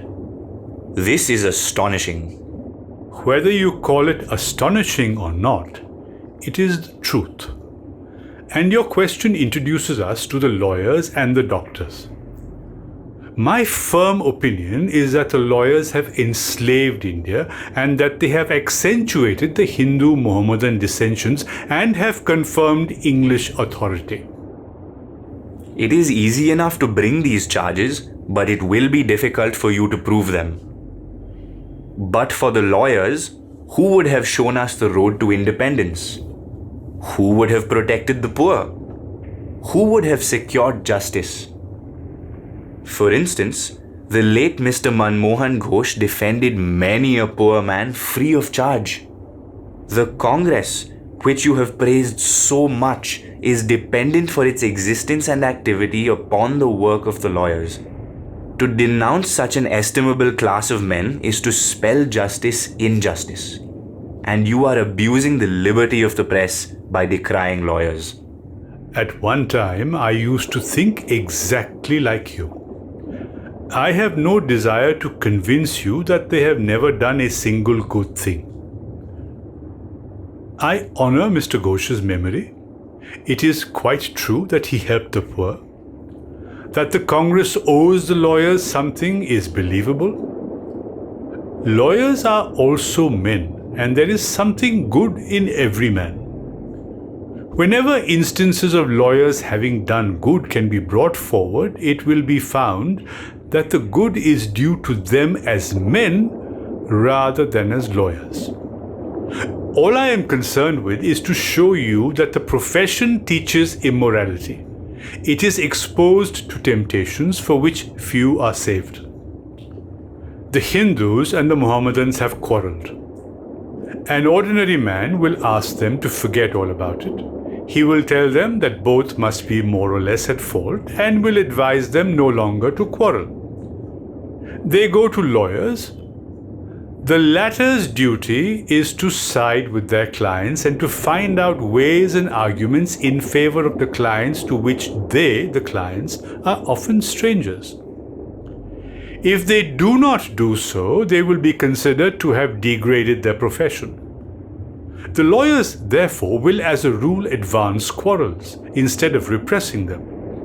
Moreover, men take up that profession not in order to help others out of their miseries, but to enrich themselves. It is one of the avenues of becoming wealthy, and their interest exists in multiplying disputes. It is within my knowledge that they are glad when men have disputes. Petty pleaders actually manufacture them. Their touts, like so many leeches, suck the blood of the poor people. Lawyers are men who have little to do. Lazy people, in order to indulge in luxuries, take up such professions. This is a true statement. Any other argument is a mere pretension. It is the lawyers who have discovered that theirs is an honorable profession. They frame laws as they frame their own praises.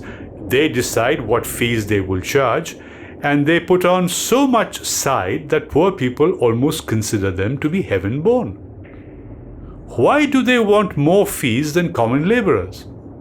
Why are their requirements greater? In what way are they more profitable to the country than the laborers? Are those who do good entitled to greater payment? And if they have done anything for the country for the sake of money, how shall it be counted as good? Those who know anything of the Hindu-Mohammedan quarrels know that they have been often due to the intervention of lawyers. Some families have been ruined through them. They have made brothers enemies. Principalities, having come under lawyer power, have become loaded with debt. Many have been robbed of their all. Such instances can be multiplied. But the greater injury they have done to the country is they have tightened the English grip. Do you think that it would be possible for the English to carry on their government without the law courts? It is wrong to consider that courts are established for the benefit of the people. Those who want to perpetuate their power do so through the courts. If people were to settle their own quarrels, a third party would not be able to exercise any authority over them. Truly, men were less unmanly when they settled their disputes either by fighting or by asking their relatives to decide upon them. They became more unmanly and cowardly when they resorted to the courts of law. It was a sign of savagery when they settled their disputes by fighting. Is it any the less so if I ask a third party to decide between you and me? Surely the decision of a third party is not always right. The parties alone know who is right. We, in our simplicity and ignorance, imagine that a stranger, by taking our money, gives us justice. The chief thing, however, to be remembered is that without lawyers, courts could not have been established or conducted, and without the latter, the English could not rule. Supposing that there were only English judges, English pleaders, and English police, they could only rule over the English. The English could not do without Indian judges and Indian pleaders. How the pleaders were made in the first instance and how they were favored, you should understand well. Then you will have the same abhorrence for the profession that I have. If pleaders were to abandon their profession and consider it just as degrading as prostitution, English rule would break up in a day. They have been instrumental in having the charge laid against us that we love quarrels and courts as fish love water. What I have said with reference to the pleaders necessarily applies to the judges. They are first cousins, and the one gives strength to the other.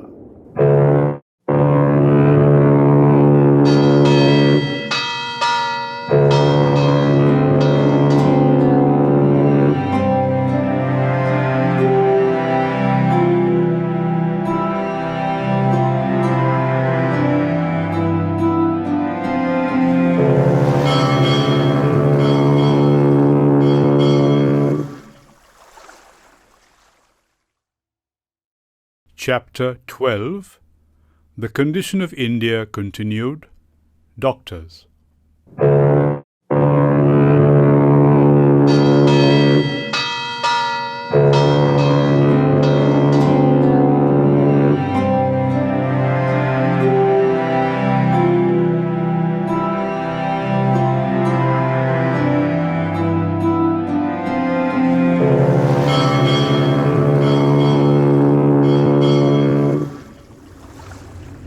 I now understand the lawyers. The good they may have done is accidental. I feel that the profession is certainly hateful. You, however, drag in the doctors also. How is that? The views I submit to you are those I have adopted. They are not original. Western writers have used stronger terms regarding both lawyers and doctors.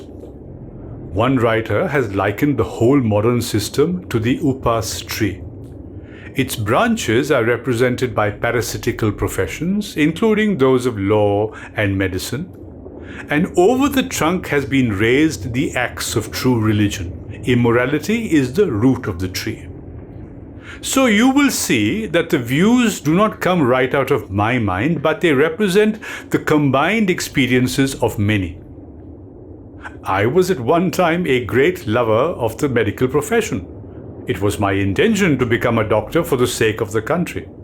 I no longer hold that opinion. I now understand why the medicine men, the Veds among us, have not occupied a very honorable status. The English have certainly effectively used the medical profession for holding us. English physicians are known to have used the profession with several Asiatic potentates for political gain. Doctors have almost unhinged us. Sometimes I think that quacks are better than highly qualified doctors. Let us consider.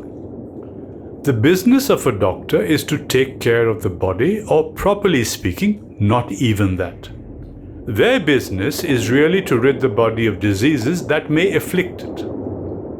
How do these diseases arise? Surely by our negligence or indulgence. I overeat, I have indigestion, I go to a doctor, he gives me medicine, I am cured, I overeat again, and I take his pills again. Had I not taken the pills in the first instance, I would have suffered the punishment deserved by me, and I would not have overeaten again. The doctor intervened and helped me to indulge myself. My body thereby certainly felt more at ease, but my mind became weakened. A continuance of a course of a medicine must therefore result in loss of control over the mind. I have indulged in vice. I contracted disease, a doctor cures me. The odds are that I shall repeat the vice. Had the doctor not intervened, nature would have done its work, and I would have acquired mastery over myself, would have been freed from vice, and would have become happy. Hospitals are institutions for propagating sin. Men take less care of their bodies, and immorality increases. European doctors are the worst of all.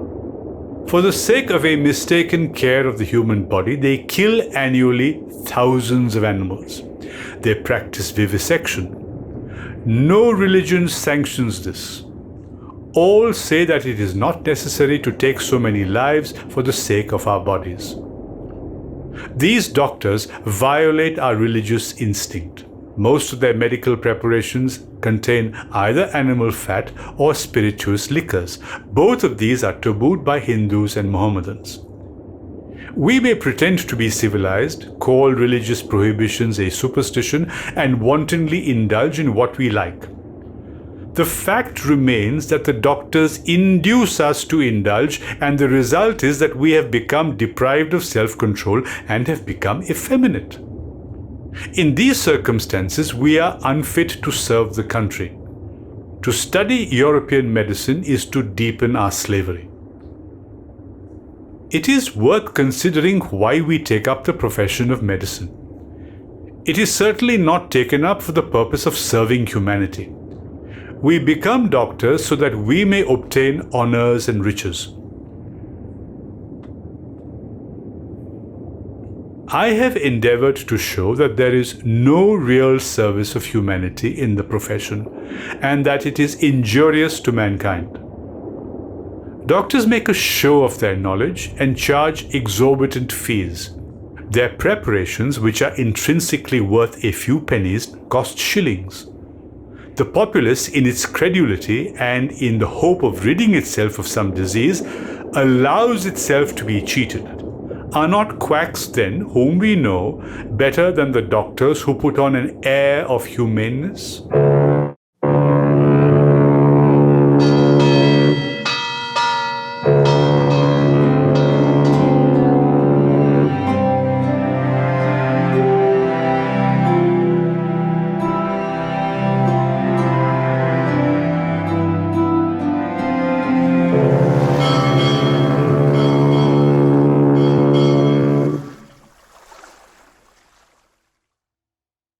Chapter 13.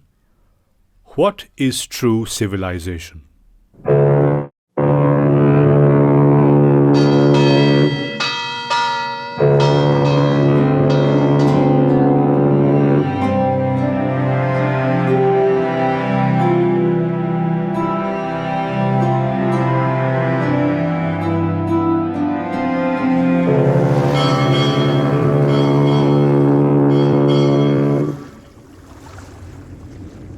You have denounced railways, lawyers, and doctors. I can see that you will discard all machinery. What then is civilization? The answer to that question is not difficult. I believe that the civilization India has evolved is not to be beaten in the world. Nothing can equal the seeds sown by our ancestors. Rome went, Greece shared the same fate. The might of the pharaohs was broken. Japan has become westernized. Of China, nothing can be said. But India is still somehow or the other sound at the foundation. The people of Europe learn their lessons from the writings of the men of Greece or Rome, which exist no longer in their former glory. In trying to learn from them, the Europeans imagine that they will avoid the mistakes of Greece and Rome. Such is their pitiable condition. In the midst of all this, India remains immovable, and that is her glory. It is a charge against India that her people are so uncivilized, ignorant, and stolid that it is not possible to induce them to adopt any changes. It is a charge really against our merit. What we have tested and found true on the anvil of experience, we dare not change. Many thrust their advice upon India, and she remains steady. This is her beauty. It is the sheet anchor of our hope. Civilization is that mode of conduct which points out to man the path of duty. Performance of duty and observance of morality are convertible terms. To observe morality is to attain mastery over our mind and our passions. So doing, we know ourselves. The Gujarati equivalent for civilization means good conduct. If this definition be correct, then India, as so many writers have shown, has nothing to learn from anybody else, and this is as it should be. We notice that mind is a restless bird. The more it gets, the more it wants, and still remains unsatisfied. The more we indulge our passions, the more unbridled they become. Our ancestors therefore set a limit to our indulgences. They saw that happiness was largely a mental condition. A man is not necessarily happy because he is rich or unhappy because he is poor. The rich are often seen to be unhappy, the poor to be happy. Millions will always remain poor. Observing all this, our ancestors dissuaded us from luxuries and pleasures. We have managed with the same kind of plough as it existed thousands of years ago. We have retained the same kind of cottages that we had in former times, and our indigenous education remains the same as before. We have had no system of life-corroding competition. Each followed his own occupation or trade and charged a regulation wage. It was not that we did not know how to invent machinery, but our forefathers knew that if we set our hearts after such things, we would become slaves and lose our moral fiber. They therefore, after due deliberation, decided that we should only do what we could do with our hands and feet. They saw that our real happiness and health consisted in a proper use of our hands and feet. They further reasoned that large cities were a snare and a useless encumbrance, and that people would not be happy in them, that there would be gangs of thieves and robbers, prostitution and vice flourishing in them, and that poor men would be robbed by rich men. They were therefore satisfied with small villages. They saw that kings and their swords were inferior to the sword of ethics, and they therefore held the sovereigns of the earth to be inferior to the rishis and the fakirs. A nation with a constitution like this is fitter to teach others than to learn from others. This nation had courts, lawyers, and doctors, but they were all within bounds. Everybody knew that these professions were not particularly superior. Moreover, these vakils and vaids did not rob people. They were considered people's dependents, not their masters. Justice was tolerably fair. The ordinary rule was to avoid courts. There were no touts to lure people into them. This evil too was noticeable only in and around capitals. The common people lived independently and followed their agricultural occupation. They enjoyed true home rule. And where this cursed modern civilization has not reached, India remains as it was before.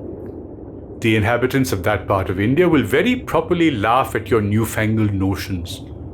The English do not rule over them, nor will you ever rule over them.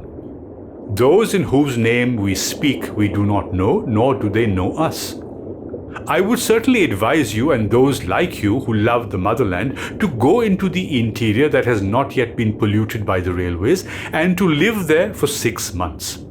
You might then be patriotic and speak of home rule. Now you see what I consider to be real civilization. Those who want to change conditions such as I have described are enemies of the country and are sinners. It would be all right if India were exactly as you have described it.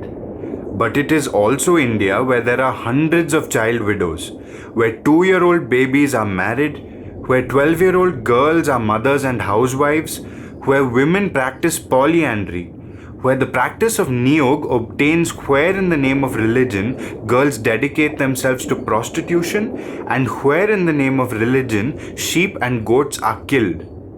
Do you consider these also symbols of the civilization that you have described? You make a mistake. The defects that you have shown are defects. Nobody mistakes them for ancient civilization. They remain in spite of it. Attempts have always been made and will be made to remove them. We may utilize the new spirit that is born in us for purging ourselves of these evils. But what I have described to you as emblems of modern civilization are accepted as such by its votaries. The Indian civilization as described by me has been so described by its votaries. In no part of the world and under no civilization have all men attained perfection. The tendency of Indian civilization is to elevate the moral being. That of the Western civilization is to propagate immorality. The latter is godless. The former is based on a belief in God. So understanding and so believing, it behoves every lover of India to cling to the old Indian civilization, even as a child clings to its mother's breast.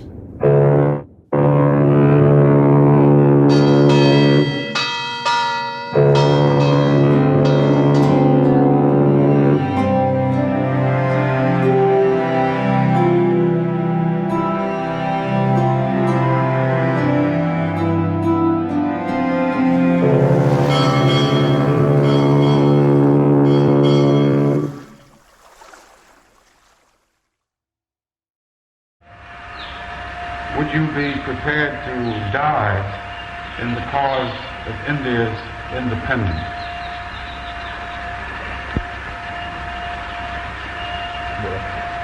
It is a bad question. Hind Swaraj, Chapter 14. How can India become free?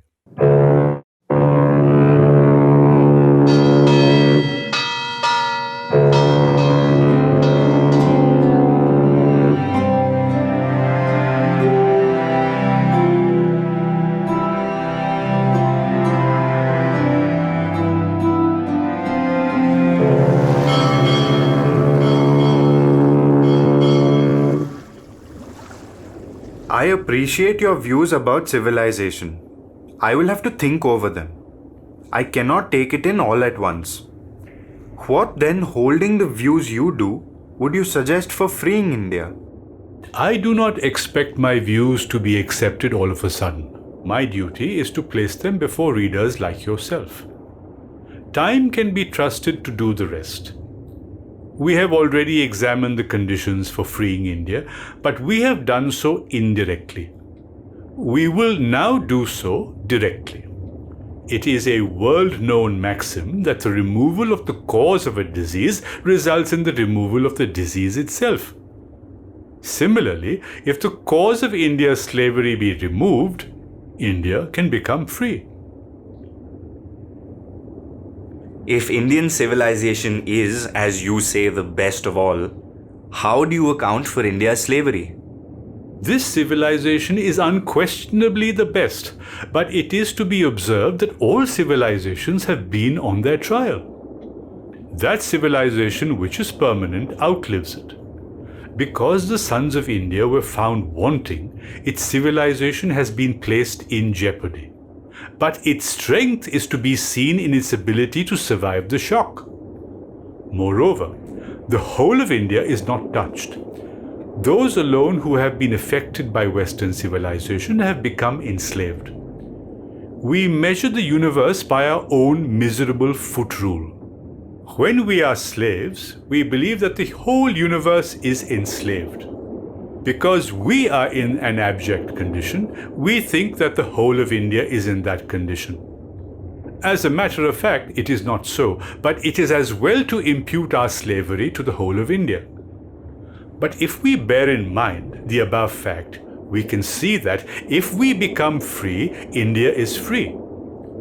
And in this thought, you have a definition of Swaraj.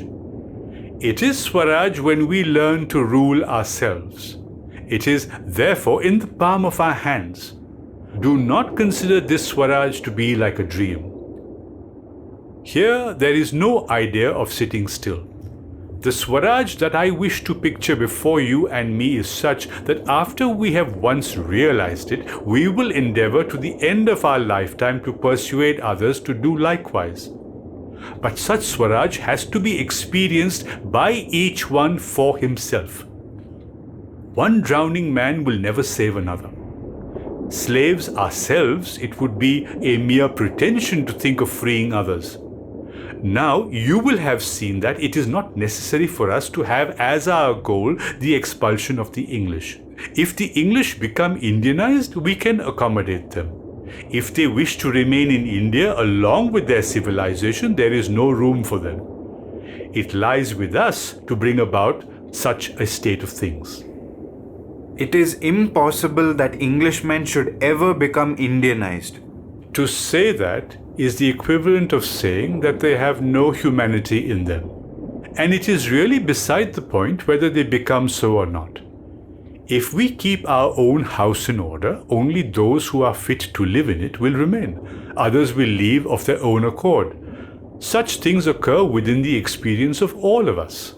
But it has not occurred in history. To believe that what has not occurred in history will not occur at all is to argue disbelief in the dignity of man. At any rate, it behoves us to try what appeals to our reason. All countries are not similarly conditioned. The condition of India is unique. Its strength is immeasurable. We need not therefore refer to the history of other countries. I have drawn attention to the fact that when other civilizations have succumbed, the Indian has survived many a shock. I cannot follow this.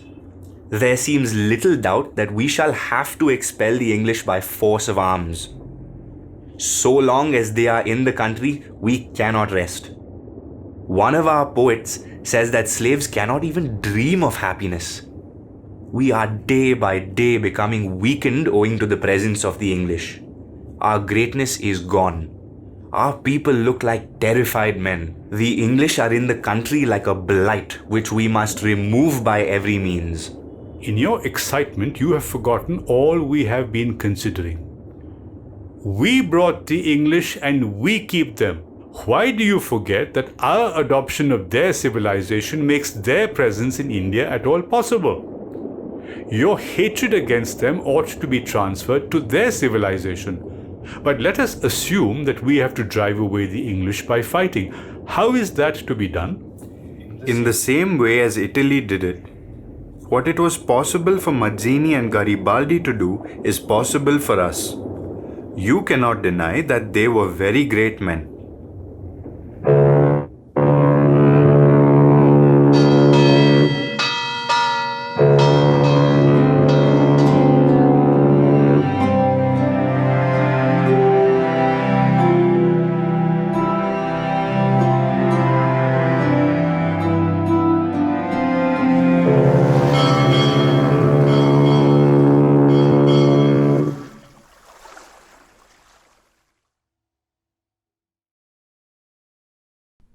Chapter 15, Italy and India.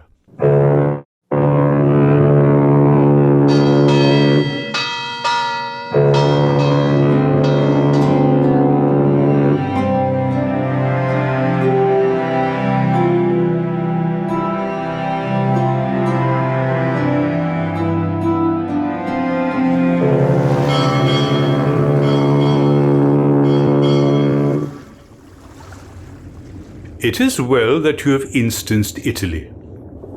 Mazzini was a great and good man. Garibaldi was a great warrior. Both are adorable. From their lives we can learn much. But the condition of Italy was different from that of India. In the first instance, the difference between Mazzini and Garibaldi is worth noting. Mazzini's ambition was not and has not yet been realized regarding Italy. Mazzini has shown in his writings on the duty of man that every man must learn how to rule himself. This has not happened in Italy. Garibaldi did not hold this view of Mazzini's. Garibaldi gave and every Italian took arms. Italy and Austria had the same civilization. They were cousins in this respect. It was a matter of tit for tat. Garibaldi simply wanted Italy to be free from the Austrian yoke. The machinations of Minister Cavour disgraced that portion of the history of Italy. And what has been the result? If you believe that because Italians rule Italy, the Italian nation is happy, you are groping in darkness. Mazzini has shown conclusively that Italy did not become free. Victor Emmanuel gave one meaning to the expression. Mazzini gave another. According to Emmanuel, Cavour and even Garibaldi, Italy meant the king of Italy and his henchmen. According to Mazzini, it meant the whole of the Italian people, that is, its agriculturalists. Emmanuel was only its servant. The Italy of Mazzini still remains in a state of slavery. At the time of the so-called National War, it was a game of chess between two rival kings with the people of Italy as pawns. The working classes in that land are still unhappy. They therefore indulge in assassination, rise in revolt and rebellion on their part is always expected. What substantial gain did Italy obtain after the withdrawal of the Austrian troops? The gain was only nominal. The reforms for the sake of which the war was supposed to have been undertaken have not yet been granted. The condition of the people in general still remains the same. I am sure you do not wish to reproduce such a condition in India. I believe that you want the millions of India to be happy, not that you want the reins of government in your hands. If that be so, we have to consider only one thing. How can the millions obtain self-rule? You will admit that people under several Indian princes are being ground down. The latter mercilessly crush them. Their tyranny is greater than that of the English, and if you want such tyranny in India, then we shall never agree. My patriotism does not teach that I am to allow people to be crushed under the heel of Indian princes, if only the English retire. If I have the power, I should resist the tyranny of Indian princes just as much as that of the English. By patriotism, I mean the welfare of the whole people, and if I could secure it at the hands of the English, I should bow down my head to them. If any Englishman dedicated his life to securing the freedom of India, resisting tyranny and serving the land, I should welcome that Englishman as an Indian. Again, India can fight like Italy only when she has arms. You have not considered this problem at all. The English are splendidly armed. That does not frighten me, but it is clear that to pit ourselves against them in arms, thousands of Indians must be armed. If such a thing be possible, how many years will it take? Moreover, to arm India on a large scale is to Europeanize it. Then her condition will be just as pitiable as that of Europe. This means, in short, that India must accept European civilization, and if that is what we want, the best thing is that we have among us those who are so well trained in that civilization. We will then fight for a few rights, we will get what we can, and so pass our days. But the fact is that the Indian nation will not adopt arms, and it is well that it does not. You are over-assuming facts. All need not be armed. At first, we will assassinate a few Englishmen and strike terror. Then, a few men who will have been armed will fight openly. We may have to lose 250,000 men, more or less, but we will regain our land. We will undertake guerrilla warfare and defeat the English. That is to say, you want to make the holy land of India unholy. Do you not tremble to think of freeing India by assassination? What we need to do is to kill ourselves. It is a cowardly thought, that of killing others. Whom do you suppose to free by assassination? The millions of India do not desire it. Those who are intoxicated by the wretched modern civilization think these things. Those who will rise to power by murder will certainly not make the nation happy. Those who believe that India has gained by Dhingra's act and such other acts in India make a serious mistake. Dhingra was a patriot, but his love was blind. He gave his body in a wrong way. Its ultimate result can only be mischievous. But you will admit that the English have been frightened by these murders, and that Lord Morley's reforms are due to fear. The English are both a timid and a brave nation. She is, I believe, easily influenced by the use of gunpowder. It is possible that Lord Morley has granted the reforms through fear, but what is granted under fear can be retained only so long as the fear lasts.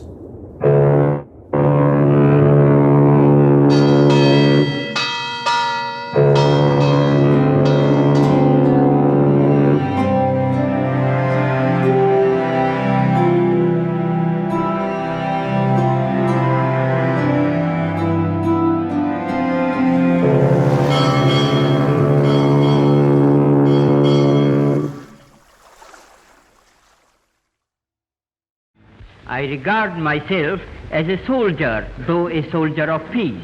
I know the value of discipline and truth.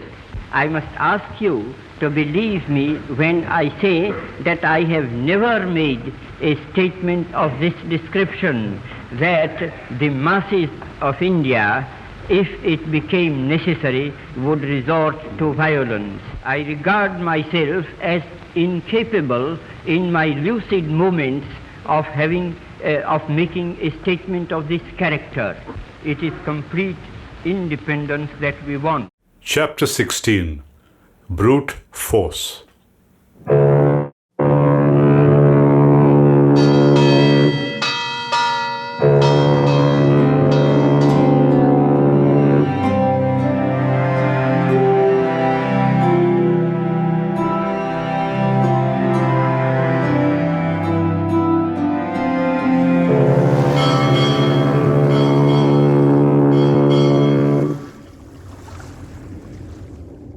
This is a new doctrine, that what is gained through fear is retained only while the fear lasts. Surely what is given will not be withdrawn? Not so. The proclamation of 1857 was given at the end of a revolt and for the purpose of preserving peace. When peace was secured and people became simple-minded, its full effect was toned down. If I cease stealing for fear of punishment, I would recommence the operation so soon as the fear is withdrawn from me. This is almost a universal experience. We have assumed that we can get men to do things by force and therefore we use force. Will you not admit that you are arguing against yourself? You know that what the English obtained in their own country, they have obtained by using brute force. I know you have argued that what they have obtained is useless, but that does not affect my argument. They wanted useless things and they got them. My point is that their desire was fulfilled. What does it matter what means they adopted? Why should we not obtain our goal, which is good, by any means whatsoever, even by using violence? Shall I think of the means when I have to deal with a thief in the house? My duty is to drive him out anyhow. You seem to admit that we have received nothing and that we shall receive nothing by petitioning. Why then may we not do so by using brute force? And to retain what we may receive, we shall keep up the fear by using the same force to the extent that it may be necessary. You will not find fault with the continuance of force to prevent a child from thrusting its foot into fire. Somehow or the other, we have to gain our end. Your reasoning is plausible. It has deluded many. I have similar arguments before now. But I think I know better now and I shall endeavor to undeceive you. Let us first take the argument that we are justified in gaining our end by using brute force because the English gained theirs by using similar means. It is perfectly true that they used brute force and that it is possible for us to do likewise, but by using similar means we can only get the same thing that they got. You will admit that we do not want that. Your belief that there is no connection between the means and the end is a great mistake. Through that mistake, even men who have been considered religious have committed grievous crimes.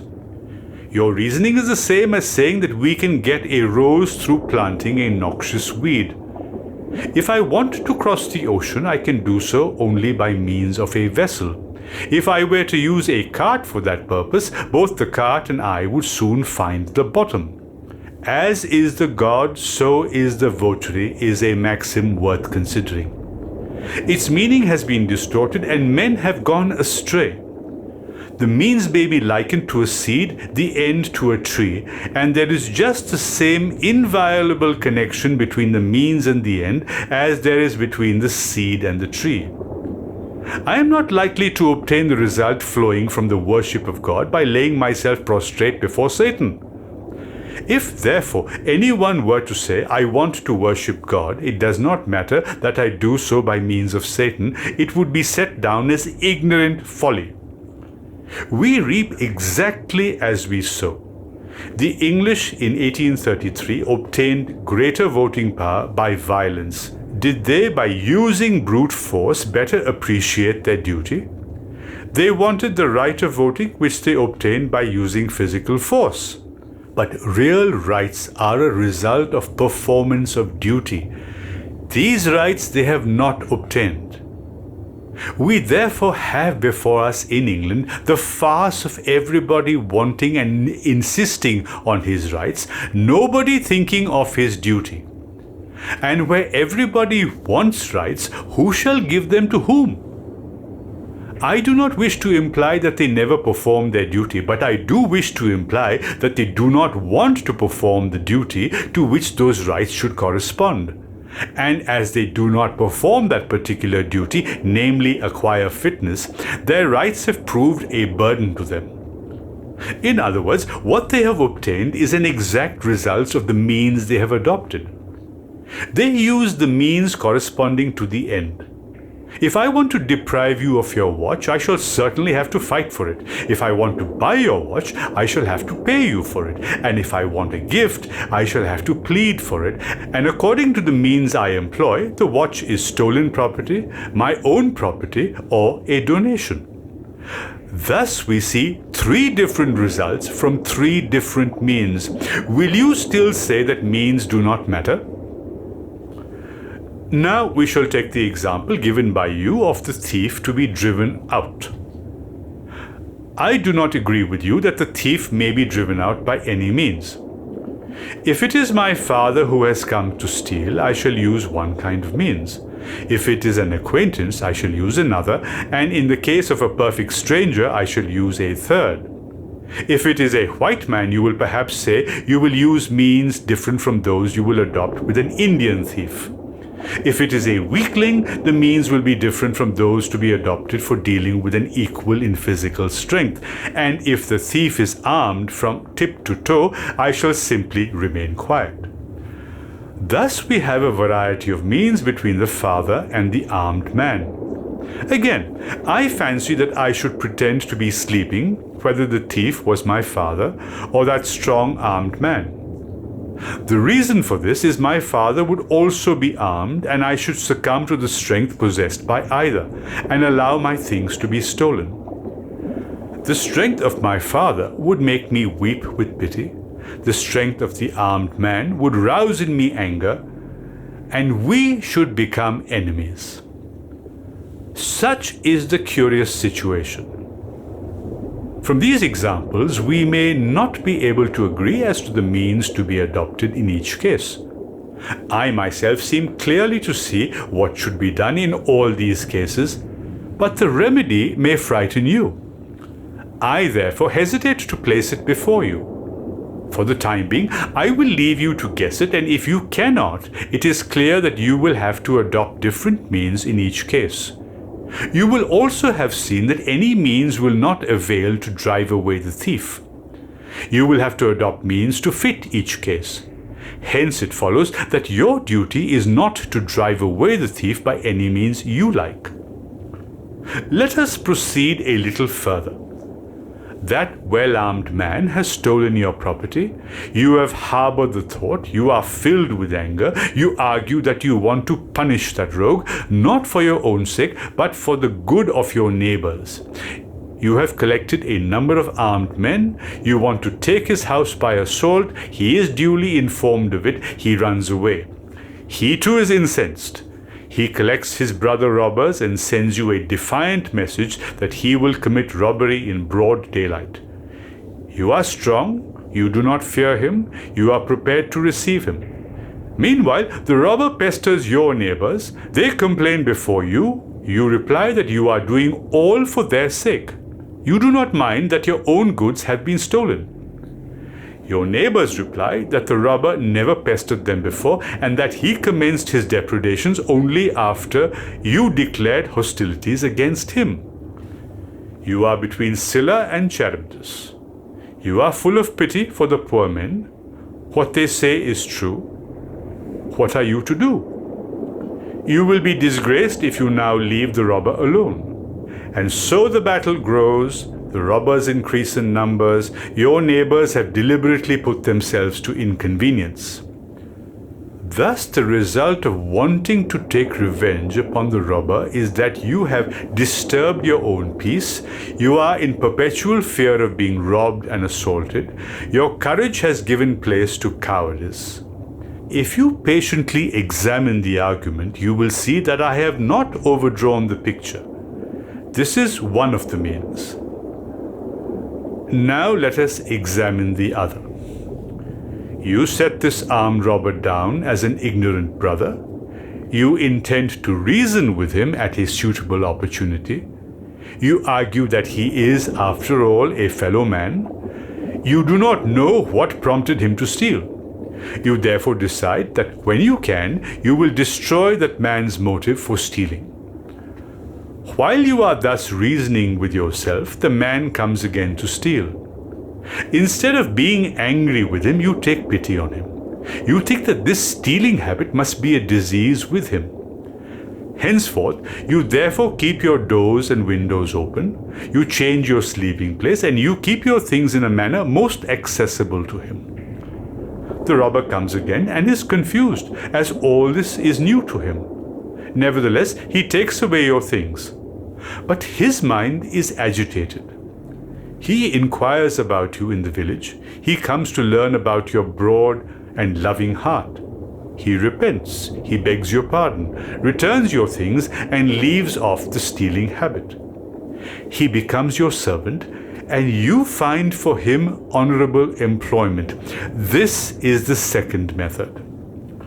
Thus you see, different means have brought about totally different results. I do not wish to deduce from this that all robbers will act in the above manner, or that all will have the same pity and love like you, but I wish only to show that only fair means can produce fair results, and that at least in the majority of cases, if not indeed in all, the force of love and pity is infinitely greater than the force of arms. There is harm in the exercise of brute force, never in that of pity. Now we will take the question of petitioning. It is a fact beyond dispute that a petition without the backing of force is useless. However, the late Justice Ranade used to say that petitions served a useful purpose because they were a means of educating people. They give the latter an idea of their condition and warn the rulers. From this point of view, they are not altogether useless. A petition of an equal is a sign of courtesy. A petition from a slave is a symbol of his slavery. A petition backed by force is a petition from an equal, and when he transmits his demand in the form of a petition, it testifies to his nobility. Two kinds of force can back petitions. "We will hurt you if you do not give this," is one kind of force. It is the force of arms, whose evil results we have already mentioned. The second kind of force can thus be stated: "If you do not concede our demand, we will be no longer your petitioners. You can govern us only so long as we remain the governed. We shall no longer have any dealings with you." The force implied in this may be described as love force, soul force, more popularly but less accurately, passive resistance. This force is indestructible. He who uses it perfectly understands his position. We have an ancient proverb which literally means one negative cures 36 diseases. The force of arms is powerless when matched against the force of love or the soul. Now we shall take your last illustration, that of the child thrusting its foot into fire. It will not avail you. What do you really do to the child? Supposing that it can exert so much physical force that it renders you powerless and rushes into the fire, then you cannot prevent it. There are only two remedies open to you. Either you must kill it in order to prevent it from perishing in the flames, or you must give your own life because you do not wish to see it perish before your very eyes. You will not kill it. If your heart is not quite full of pity, it is possible that you will not surrender yourself by preceding the child and going into the fire yourself. You therefore helplessly allow it to go into the flames. Thus, at any rate, you are not using physical force. I hope you will not consider that it is still physical force, though of a low order, when you would forcibly prevent the child from rushing towards the fire if you could. That force is of a different order, and we have to understand what it is. Remember that in thus preventing the child, you are minding entirely its own interest. You are exercising authority for its sole benefit. Your example does not apply to the English. In using brute force against the English, you consult entirely your own, that is, the national interest. There is no question here either of pity or of love. If you say that the actions of the English, being evil, represent fire, and that they proceed to their actions through ignorance, and that therefore they occupy the position of a child, and that you want to protect such a child, then you will have to overtake every such evil action by whomsoever committed. And as in the case of the child, you will have to sacrifice yourself. If you are capable of such immeasurable pity, I wish you well in its exercise.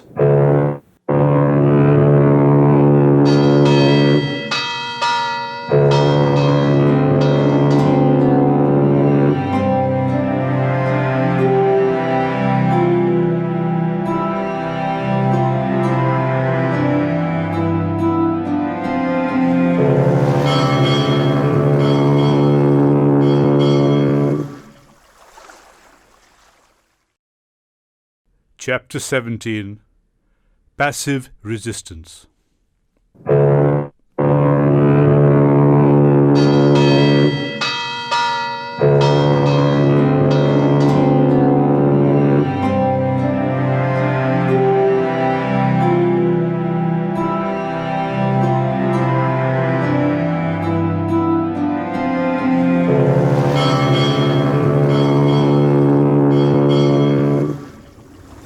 Is there any historical evidence as to the success of what you have called soul force or truth force? No instance seems to have happened of any nation having risen through soul force. I still think that the evildoers will not cease doing evil without physical punishment. The poet Tulsidas has said, "Of religion, pity or love is the root, as egotism of the body." Therefore, we should not abandon pity so long as we are alive. This appears to me to be a scientific truth. I believe in it as much as I believe in 2 and 2 being 4. The force of love is the same as the force of the soul or truth. We have evidence of its working at every step. The universe would disappear without the existence of that force. But you ask for historical evidence. It is therefore necessary to know what history means. The Gujarati equivalent means "it so happened." If that is the meaning of history, it is possible to give copious evidence. But if it means the doings of kings and emperors, there can be no evidence of soul force or passive resistance in such history. You cannot expect silver ore in a tin mine. History, as we know it, is a record of the wars of the world, and so there is a proverb among Englishmen that a nation which has no history, that is, no wars, is a happy nation. How kings played, how they became enemies of one another, and how they murdered one another is found accurately recorded in history. And if this were all that had happened in the world, it would have been ended long ago. If the story of the universe had commenced with wars, not a man would have been found alive today. Those people who have been warred against have disappeared, as for instance the natives of Australia, of whom hardly a man was left alive by the intruders. Mark, please, that these natives did not use soul force in self-defense, and it does not require much foresight to know that the Australians will share the same fate as their victims. Those that wield the sword shall perish by the sword.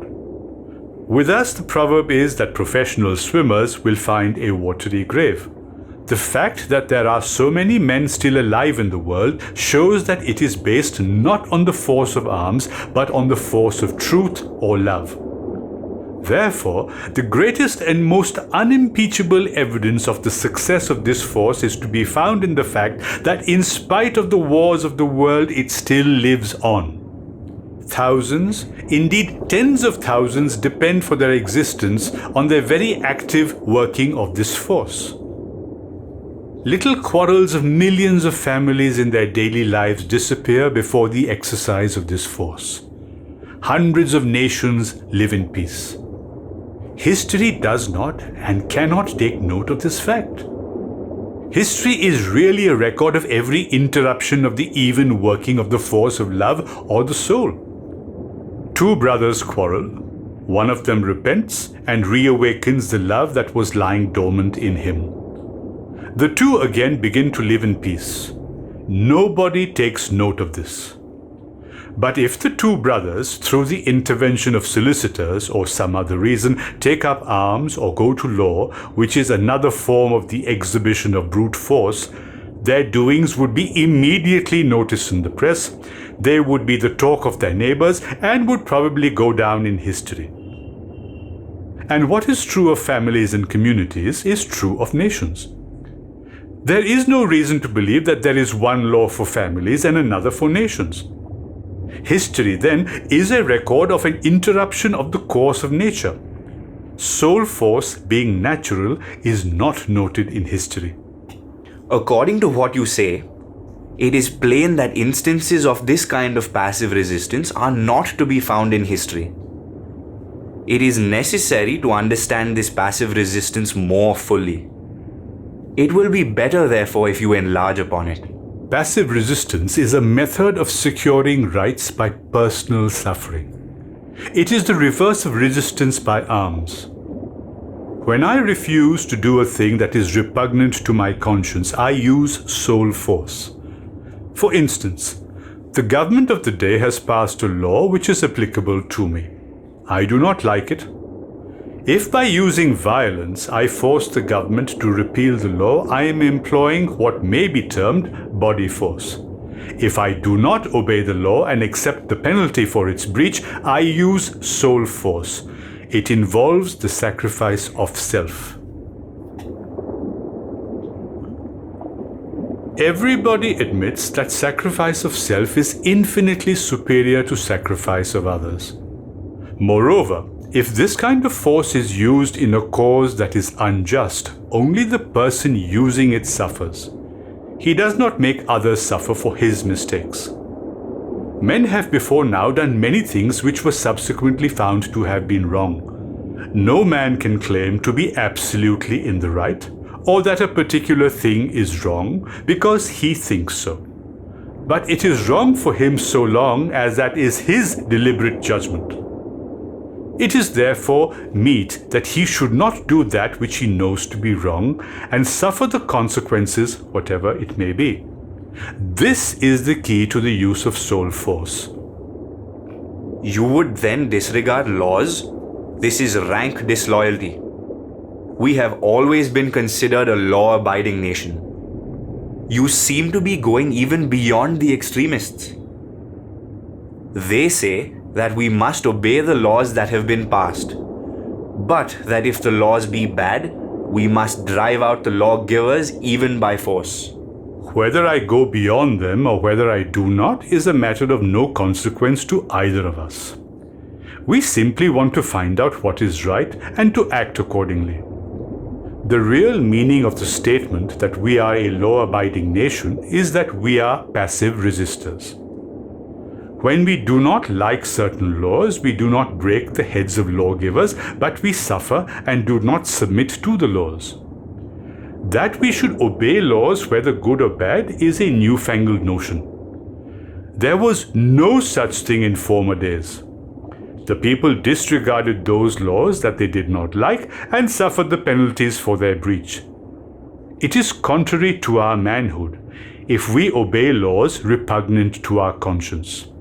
Such teaching is opposed to religion and means slavery. If the government were to ask us to go about without any clothing, should we do so? If I were a passive resistor, I would say to them that I would have nothing to do with their law. But we have so forgotten ourselves and become so compliant that we do not mind any degrading law.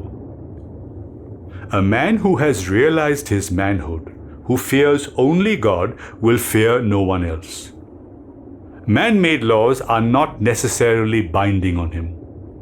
Even the government do not expect any such thing from us.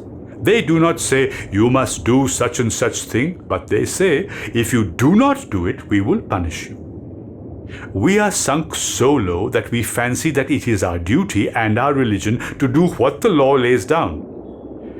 If man will only realize that it is unmanly to obey laws that are unjust, no man's tyranny will enslave him. This is the key to self-rule or home rule. It is a superstition and an ungodly thing to believe that an act of a majority binds a minority. Many examples can be given in which acts of majorities will be found to have been wrong, and those of minorities to have been right. All reforms owe their origin to the initiation of minorities in opposition to majorities. If among a band of robbers a knowledge of robbing is obligatory, is a pious man to accept the obligation? So long as the superstition that men should obey unjust laws exists, so long will their slavery exist. And a passive resistor alone can remove such a superstition. To use brute force, to use gunpowder, is contrary to passive resistance, for it means that we want our opponent to do by force that which we desire, but he does not. And if such a use of force is justifiable, surely he is entitled to do likewise by us. And so we should never come to an agreement. We may simply fancy, like the blind horse moving in a circle round a mill, that we are making progress. Those who believe that they are not bound to obey laws which are repugnant to their conscience have only the remedy of passive resistance open to them. Any other must lead to disaster. From what you say, I deduce that passive resistance is a splendid weapon of the weak, but that when they are strong, they may take up arms. This is gross ignorance. Passive resistance, that is soul force, is matchless. It is superior to the force of arms. How then can it be considered only a weapon of the weak? Physical force men are strangers to the courage that is requisite in a passive resistor. Do you believe that a coward can ever disobey a law that he dislikes? Extremists are considered to be advocates of brute force. Why do they then talk about obeying laws? I do not blame them. They can say nothing else.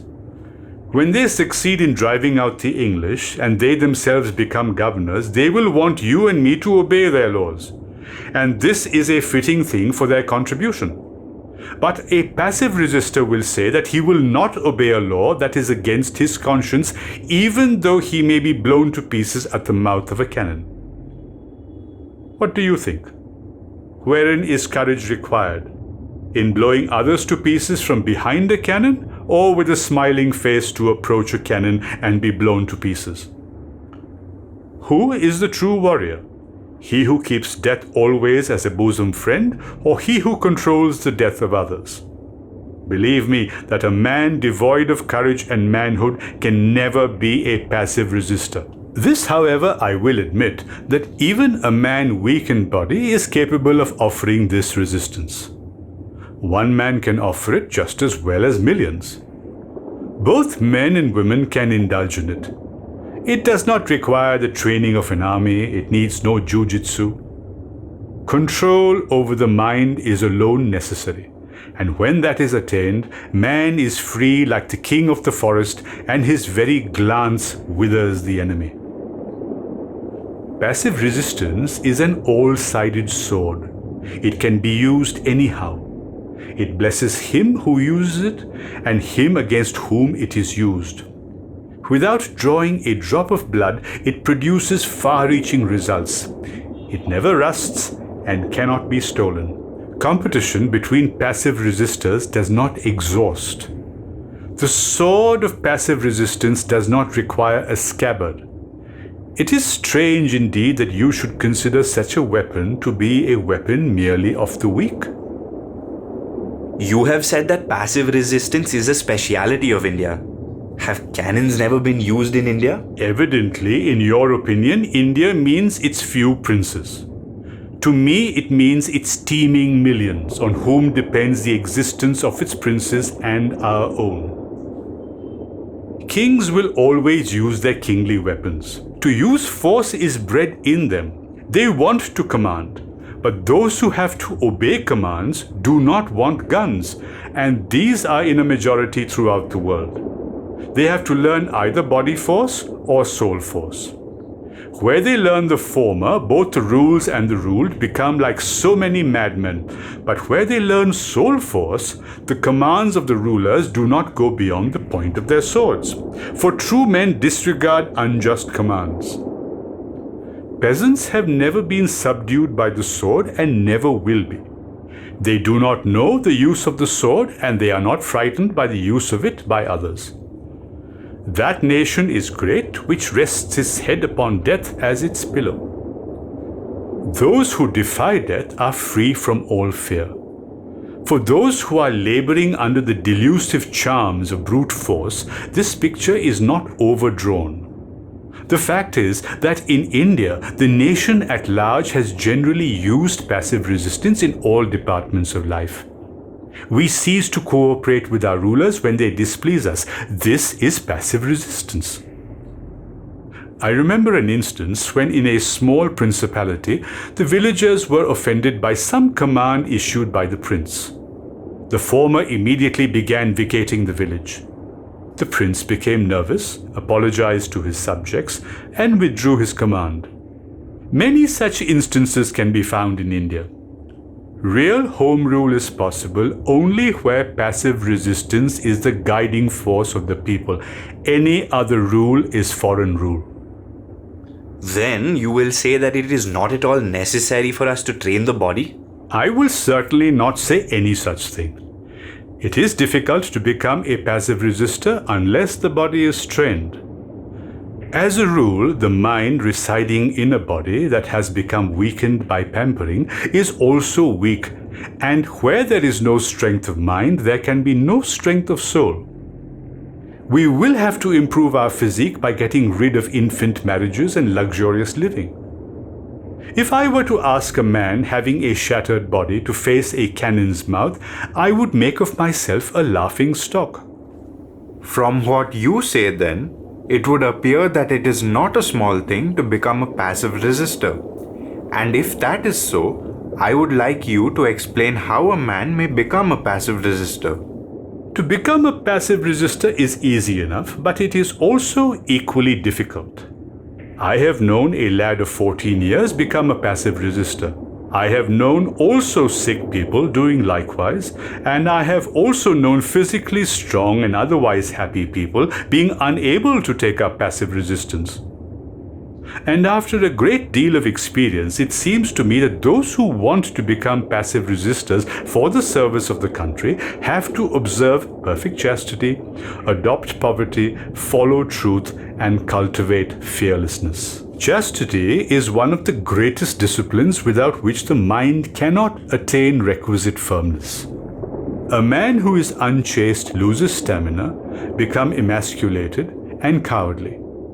He whose mind is given over to animal passions is not capable of any great effort. This can be proved by innumerable instances. What then is a married man to do is the question that arises naturally, and yet it need not. When a husband and wife gratify the passions, it is no less an animal indulgence on that account. Such an indulgence, except for perpetuating the race, is strictly prohibited. But a passive resistor has to avoid even that very limited indulgence because he can have no desire for progeny. A married man, therefore, can observe perfect chastity. This subject is not capable of being treated at greater length. Several questions arise, How is one to carry one's wife with one? What are her rights, and other such questions? Yet those who wish to take part in a great work are bound to solve these puzzles. Just as there is necessity for chastity, so is there for poverty. Pecuniary ambition and passive resistance cannot go well together. Those who have money are not expected to throw it away, but they are expected to be indifferent about it. They must be prepared to lose every penny rather than give up passive resistance. Passive resistance has been described in the course of our discussion as truth force. Truth, therefore, has necessarily to be followed, and that at any cost. In this connection, academic questions such as whether a man may not lie in order to save a life, etc., arise. But these questions occur only to those who wish to justify lying. Those who want to follow truth every time are not placed in such a quandary, and if they are still saved from a false position. Passive resistance cannot proceed a step without fearlessness. Those alone can follow the path of passive resistance who are free from fear, whether as to their possessions, false honor, their relatives, the government, bodily injuries, death. These observances are not to be abandoned in the belief that they are difficult. Nature has implanted in the human breast ability to cope with any difficulty or suffering that may come to a man unprovoked. These qualities are worth having even for those who do not wish to serve the country. Let there be no mistake that those who want to train themselves in the use of arms are also obliged to have these qualities, more or less. Everybody does not become a warrior for the wish. A would-be warrior will have to observe chastity and to be satisfied with poverty as his lot. A warrior without fearlessness cannot be conceived of. It may be taught that he would not need to be exactly truthful, but that quality follows real fearlessness. When a man abandons truth, he does so owing to fear in some shape or form. The above four attributes then need not frighten anyone. It may be as well here to note that a physical force man has to have many other useless qualities which a passive resistor never needs. And you will find that whatever extra effort a swordsman needs is due to lack of fearlessness. If he is an embodiment of the latter, the sword will drop from his hand that very moment. He does not need its support.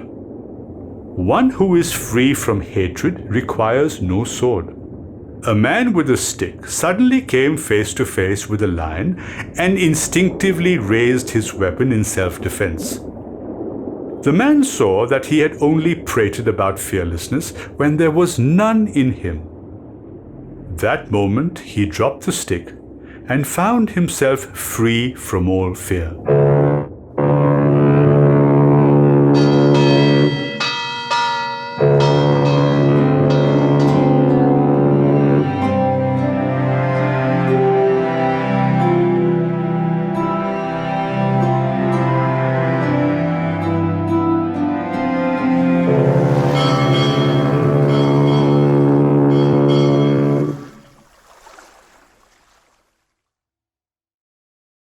Chapter 18 Education.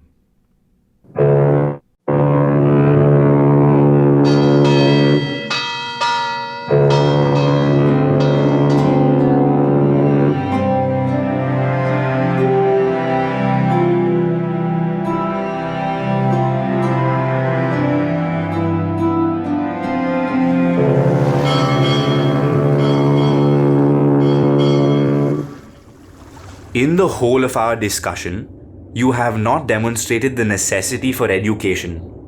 We always complain of its absence among us. We notice a movement for compulsory education in our country. The Maharaja Gaikwad has introduced it in his territories.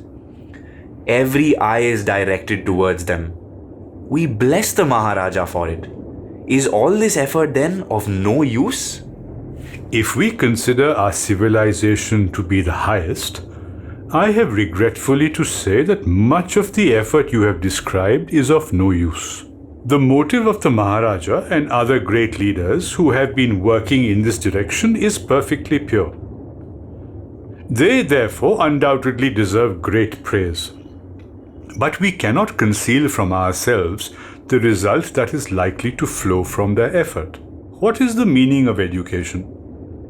If it simply means a knowledge of letters, it is merely an instrument, and an instrument may well be used or abused. The same instrument that may be used to cure a patient may be used to take his life, and so may a knowledge of letters. We daily observe that many men abuse it, and very few make good use of it. And if this is a correct statement, we have proved that more harm has been done by it than good. The ordinary meaning of education is a knowledge of letters. To teach boys reading, writing, and arithmetic is called primary education. A peasant earns his bread honestly. He has ordinary knowledge of the world. He knows fairly well how he should behave towards his parents, his wife, his children, and his fellow villagers. He understands and observes the rules of morality, but he cannot write his own name. What do you propose to do by giving him a knowledge of letters? Will you add an inch to his happiness? Do you wish to make him discontented with his cottage or his lot? And even if you want to do that, he will not need such an education. Carried away by the flood of Western thought, we came to the conclusion, without weighing pros and cons, that we should give this kind of education to the people. Now let us take higher education. I have learned geography, astronomy, algebra, geometry, etc. What of that? In what way have I benefited myself or those around me? Why have I learned these things? Professor Huxley has thus defined education. That man, I think, has had a liberal education who has been so trained in youth that his body is the ready servant of his will and does with ease and pleasure all the work as a mechanism it is capable of, whose intellect is a clear, cold logic engine with all its parts of equal strength and in smooth working order, whose mind is stored with the knowledge of the fundamental truths of nature, whose passions are trained to come to heed by a vigorous will, the servant of a tender conscience, who has learned to hate all vileness and to respect others as himself. Such as one and no other, I conceive, has had a liberal education. For he is in harmony with nature, he will make the best of her and she of him. If this be true education, I must emphatically say that the sciences I have enumerated above, I have never been able to use for controlling my senses. Therefore, whether you take elementary education or higher education, it is not required for the main thing. It does not make of us men. It does not enable us to do our duty. If that is so, I shall have to ask you another question. What enables you to tell all these things to me? If you had not received higher education, how would you have been able to explain to me the things that you have? You have spoken well, but my answer is simple. I do not for one moment believe that my life would have been wasted had I not received higher or lower education. Nor do I consider that I necessarily serve because I speak. But I do desire to serve, and in endeavoring to fulfill that desire, I make use of the education I have received. And if I am making good use of it, even then it is not for the millions. But I can use it only for such as you, and this supports my contention. Both you and I have come under the bane of what is mainly false education. I claim to have become free from its ill effects, and I am trying to give you the benefit of my experience. And in doing so, I am demonstrating the rottenness of this education. Moreover, I have not run down a knowledge of letters under all circumstances. All I have shown is that we must not make of it a fetish. It is not a kamadhuk. In its place, it can be of use, and it has its place when we have brought our senses under subjection and put our ethics on a firm foundation. And then, if we feel inclined to receive that education, we may make good use of it. As an ornament, it is likely to sit well on us. It now follows that it is not necessary to make this education compulsory. Our ancient school system is enough. Character building has the first place in it, and that is primary education. A building erected on that foundation will last. Do I then understand that you do not consider English education necessary for obtaining home rule? My answer is yes and no. To give millions a knowledge of English is to enslave them. The foundation that Macaulay laid of education has enslaved us. I do not suggest that he had any such intention, but that has been the result. Is it not a sad commentary that we should have to speak of home rule in a foreign language? As it is worthy of note that the systems which the Europeans have discarded are the systems in vogue among us. Their learned men continually make changes. We ignorantly adhere to their cast-off systems. They are trying each division to improve its own status. Wales is a small portion of England. Great efforts are being made to revive a knowledge of Welsh among Welshmen. The English Chancellor, Mr. Lloyd George, is taking a leading part in the movement to make Welsh children speak Welsh. And what is our condition? We write to each other in faulty English, and from this even our MAs are not free. Our best thoughts are expressed in English. The proceedings of our Congress are conducted in English. Our best newspapers are printed in English. If this state of things continues for a long time, posterity will, it is my firm opinion, condemn and curse us. It is worth noting that by receiving English education, we have enslaved the nation. Hypocrisy, tyranny, etc. have increased. English-knowing Indians have not hesitated to cheat and strike terror into the people. Now, if we are doing anything for the people at all, we are paying only a portion of the debt due to them. Is it not a most painful thing that if I want to go to a court of justice, I must employ the English language as a medium, that when I become a barrister, I may not speak my mother tongue, and that someone else should have to translate to me from my own language? Is not this absolutely absurd? Is it not a sign of slavery? Am I to blame the English for it, or myself?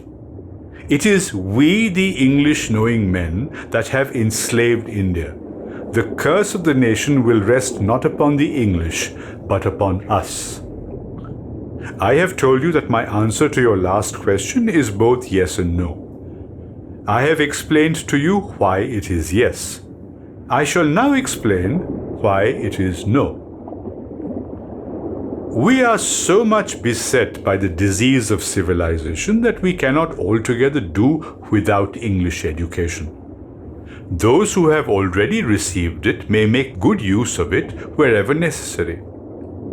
In our dealings with the English people, in our dealings with our own people, when we can only correspond with them through that language, and for the purpose of knowing how much disgusted they, the English, have themselves become with their civilization, we may use or learn English, as the case may be. Those who have studied English will have to teach morality to their progeny through their mother tongue, and to teach them another Indian language. But when they have grown up, they may learn English, the ultimate aim being that we should not need it. The object of making money thereby should be eschewed. Even in learning English to such a limited extent, we will have to consider what we should learn through it and what we should not. It will be necessary to know that what sciences we should learn. A little thought should show you immediately we cease to care for English degrees, the rulers will prick up their ears.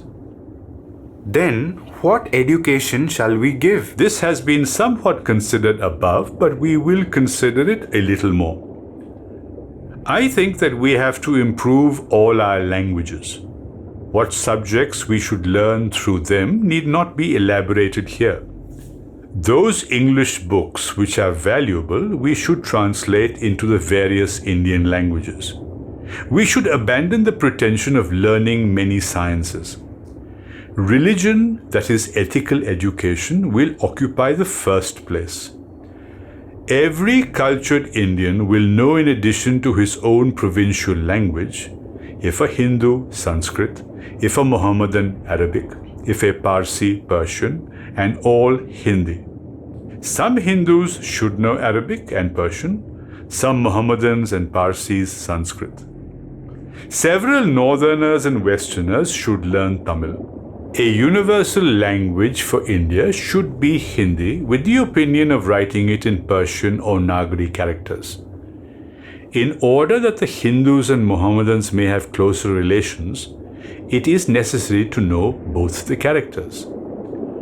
And if we can do this, we can drive the English language out of the field in a short time. All this is necessary for us slaves. Through our slavery, the nation has been enslaved, and it will be free with our freedom. The question of religious education is very difficult. Yet, we cannot do without it. India will never be godless. Rank atheism cannot flourish in that land. The task is indeed difficult.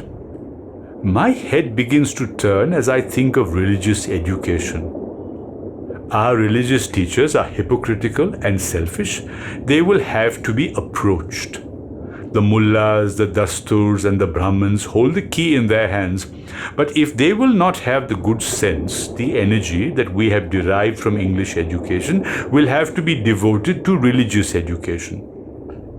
This is not very difficult. Only the fringe of the ocean has been polluted, and it is those who are within the fringe who alone need cleansing.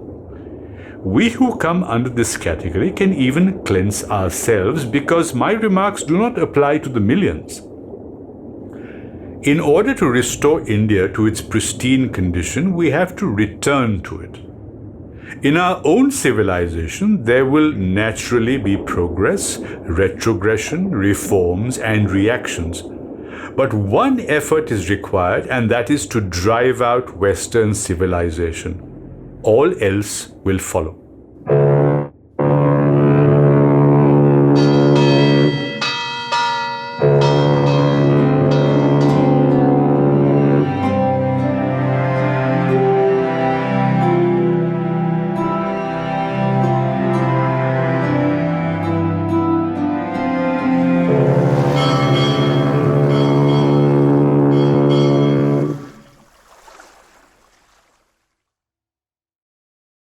Chapter 19, Historical Context, the Industrial Revolution.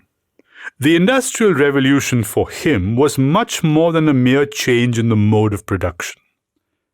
As he interprets it, it brought into being a new mode of life, embracing a people's outlook on nature and human nature, religion, ethics, science, knowledge, technology, politics, and economics.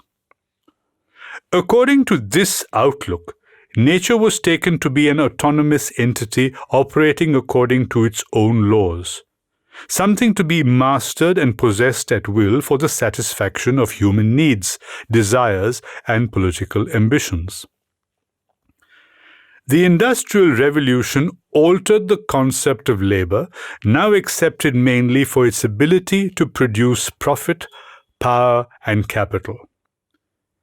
Manual labor was looked upon as fit only for the unlettered and the backward. With the technological revolution that followed the Industrial Revolution, machines, hitherto allies of humans, seemed to assert their autonomy. Chapter 19: Machinery.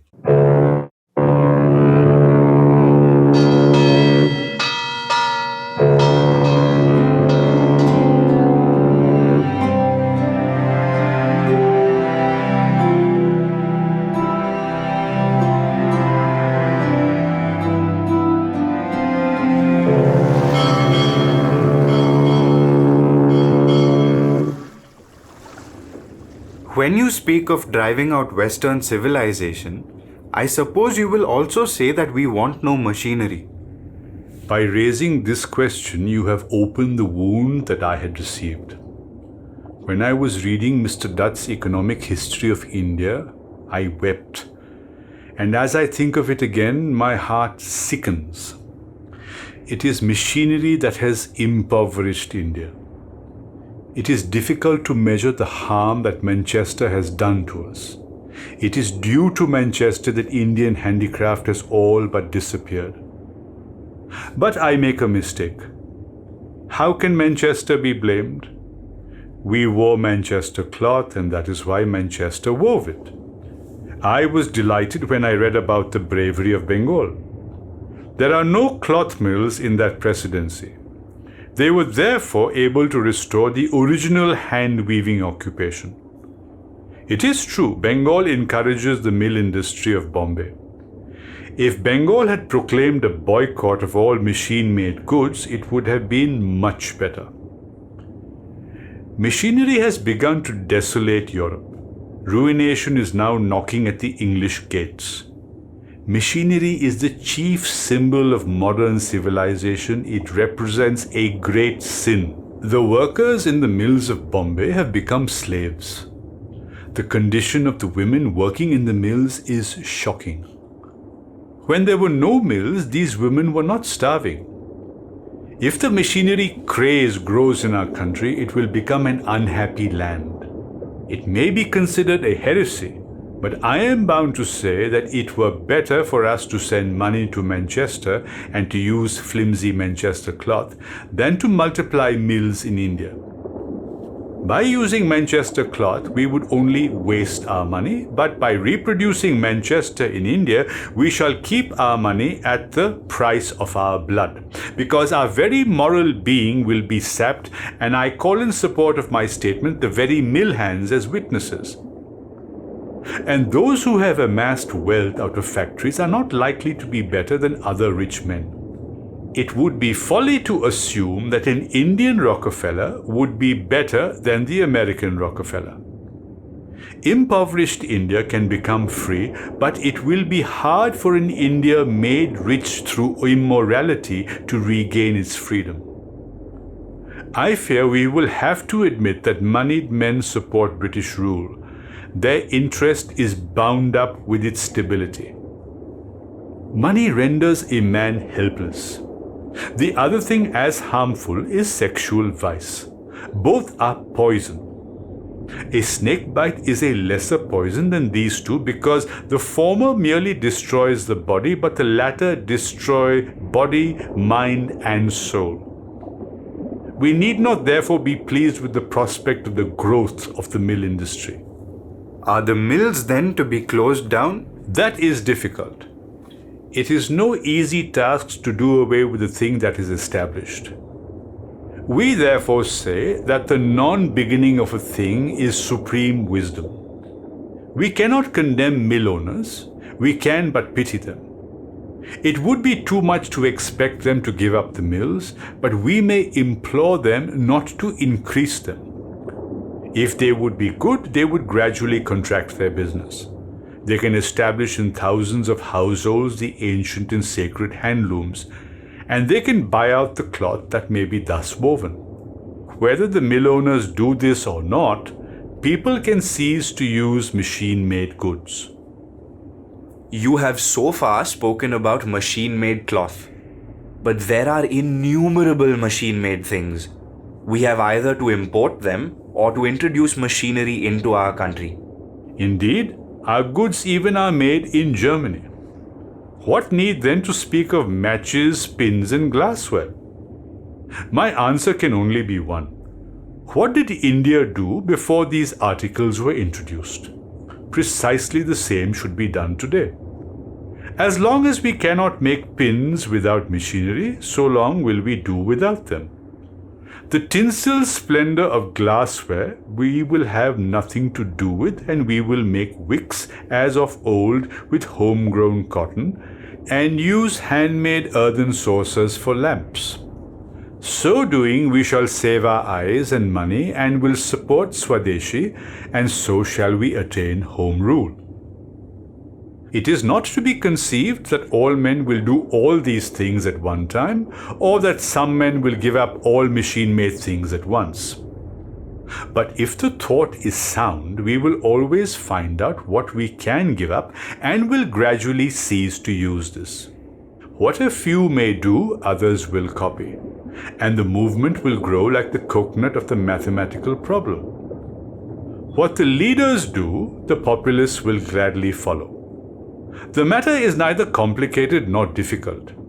You and I shall not wait until we carry others with us. Those will be the losers who will not do it, and those who will not do it, although they appreciate the truth, will deserve to be called cowards. What then of the tram cars and electricity? This question is now too late. It signifies nothing. If we are to do without the railways, what shall we have to do without the tram cars? Machinery is like a snake hole which may contain from 1 to 100 snakes. Where there is machinery, there are large cities, and where there are large cities, there are tram cars and railways, and there only does one see electric light. English villages do not boast any of these things. Honest physicians will tell you that where means of artificial locomotion have increased, the health of the people has suffered. I remember that when in a European town there was a scarcity of money, the receipts of the tramway company, of the lawyers, and of the doctors went down, and the people were less unhealthy. I cannot recall a single good point in connection with machinery. Books can be written to demonstrate its evils. Is it a good point or a bad one that all you are saying will be printed through machinery? This is one of those instances which demonstrate that sometimes poison is used to kill poison. This, then, will not be a good point regarding machinery. As it expires, the machinery, as it were, says to us, "Beware and avoid me. You will derive no benefit from me, and the benefit that may accrue from printing will avail only those who are infected with the machinery craze. Do not, therefore, forget the main thing. It is necessary to realize that machinery is bad. We shall then be able gradually to do away with it. Nature has not provided anywhere whereby we may reach a desired goal all of a sudden. If instead of welcoming machinery as a boon, we would look upon it as an evil, it would ultimately go."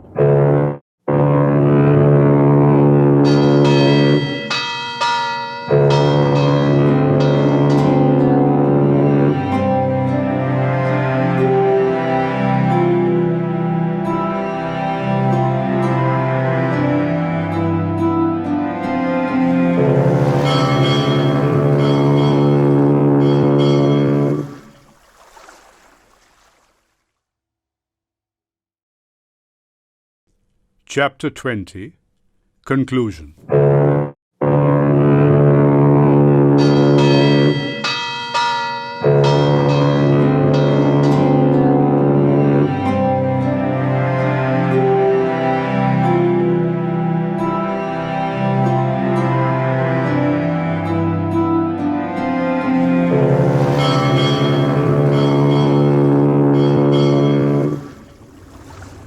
From your views, I gather that you would form a third party.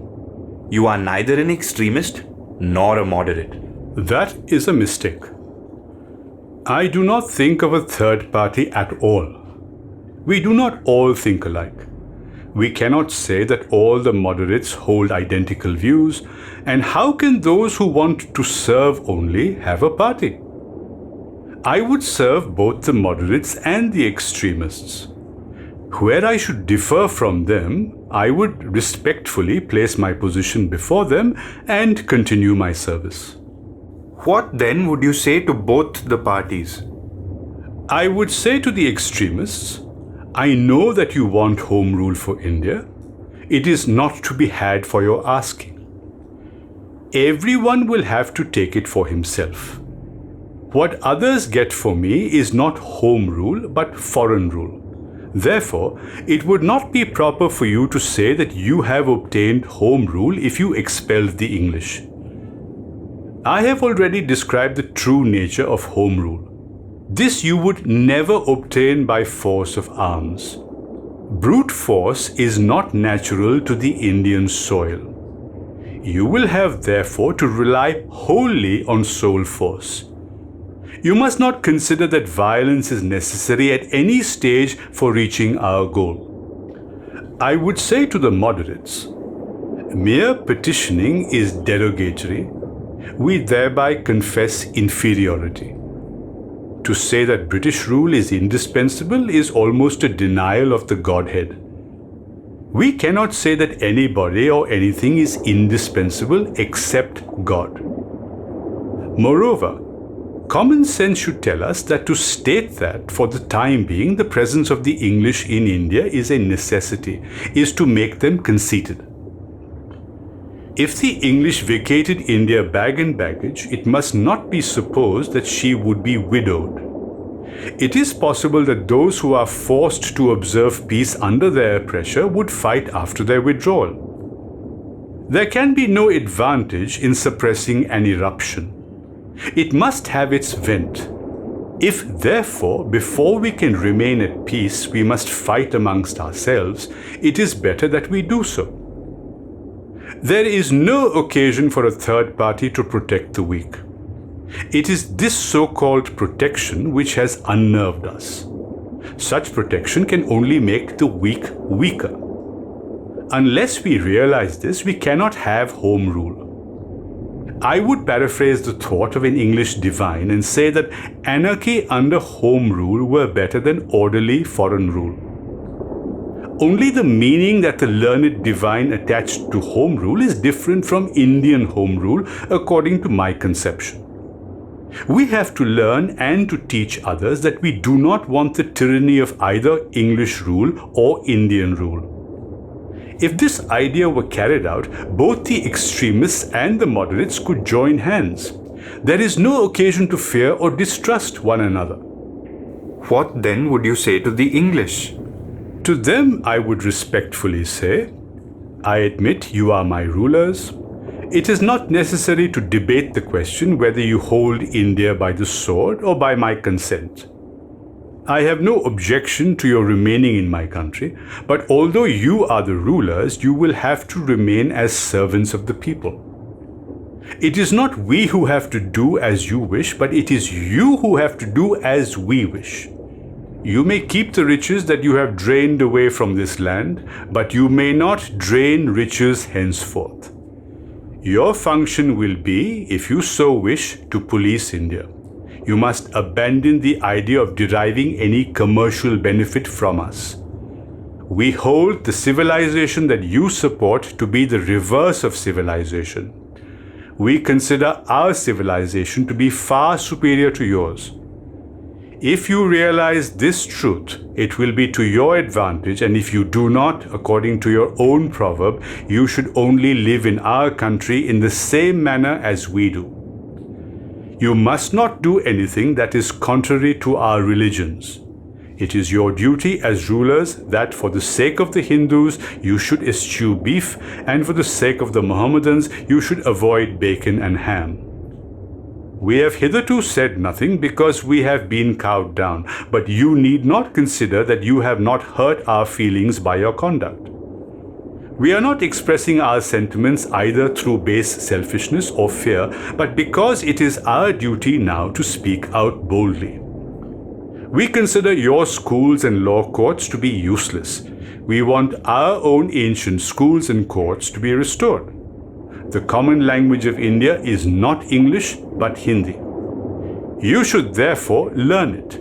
We can hold communication with you only in our national language. We cannot tolerate the idea of your spending money on railways and the military. We see no occasion for either. You may fear Russia, we do not. When she comes, we will look after her. If you are with us, we will then receive her jointly. We do not need any European cloth. We will manage with articles produced and manufactured at home. You may not keep one eye on Manchester and the other on India. We can work together if our interests are identical. This has not been said to you in arrogance. You have great military resources, your naval power is matchless. If we wanted to fight with you on your own ground, we should be unable to do so. But if the above submissions be not acceptable to you, we cease to play the ruled. You may, if you like, cut us to pieces. You may shatter us at the cannon's mouth. If you act contrary to our will, we will not help you, and without our help, we know that you cannot move one step forward. It is likely that you will laugh at all this in the intoxication of your power. We may not be able to disillusion you at once, but if there be any manliness in us, you will see shortly that your intoxication is suicidal and that your laugh at our expense is an aberration of intellect. We believe that at heart you belong to a religious nation. We are living in a land which is the source of religions. How we came together need not be considered, but we can make mutual good use of our relations. You English who have come to India are not a good specimen of the English nation, nor can we almost half anglicized Indians be considered a good specimen of the real Indian nation. If the English nation were to know all you have done, it would oppose many of your actions. The mass of the Indians have had few dealings with you. If you will abandon your so-called civilization and search into our own scriptures, you will find that our demands are just. Only on condition of our demands being fully satisfied may you remain in India, and if you remain under those conditions, we shall learn several things from you, and you will learn many from us. So doing, we shall benefit each other and the world, but that will happen only when the root of our relationship is sunk in a religious soil. What will you say to the nation? Who is the nation? For our purposes, it is the nation that you and I have been thinking of. That is, those of us who are affected by European civilization and who are eager to have home rule. To these I would say, it is only those Indians who are imbued with real love who will be able to speak to the English in the above strain without being frightened. And those only can be said to be so imbued who conscientiously believe that Indian civilization is the best and that European is a 9 days wonder. Such ephemeral civilizations have often come and gone and will continue to do so. Those only can be considered to be so imbued who, having experienced the force of the soul within themselves, will not cower before brute force and will not on any account desire to use brute force. Those only can be considered to have been so imbued who are intensely dissatisfied with the present pitiable condition, having already drunk the cup of poison.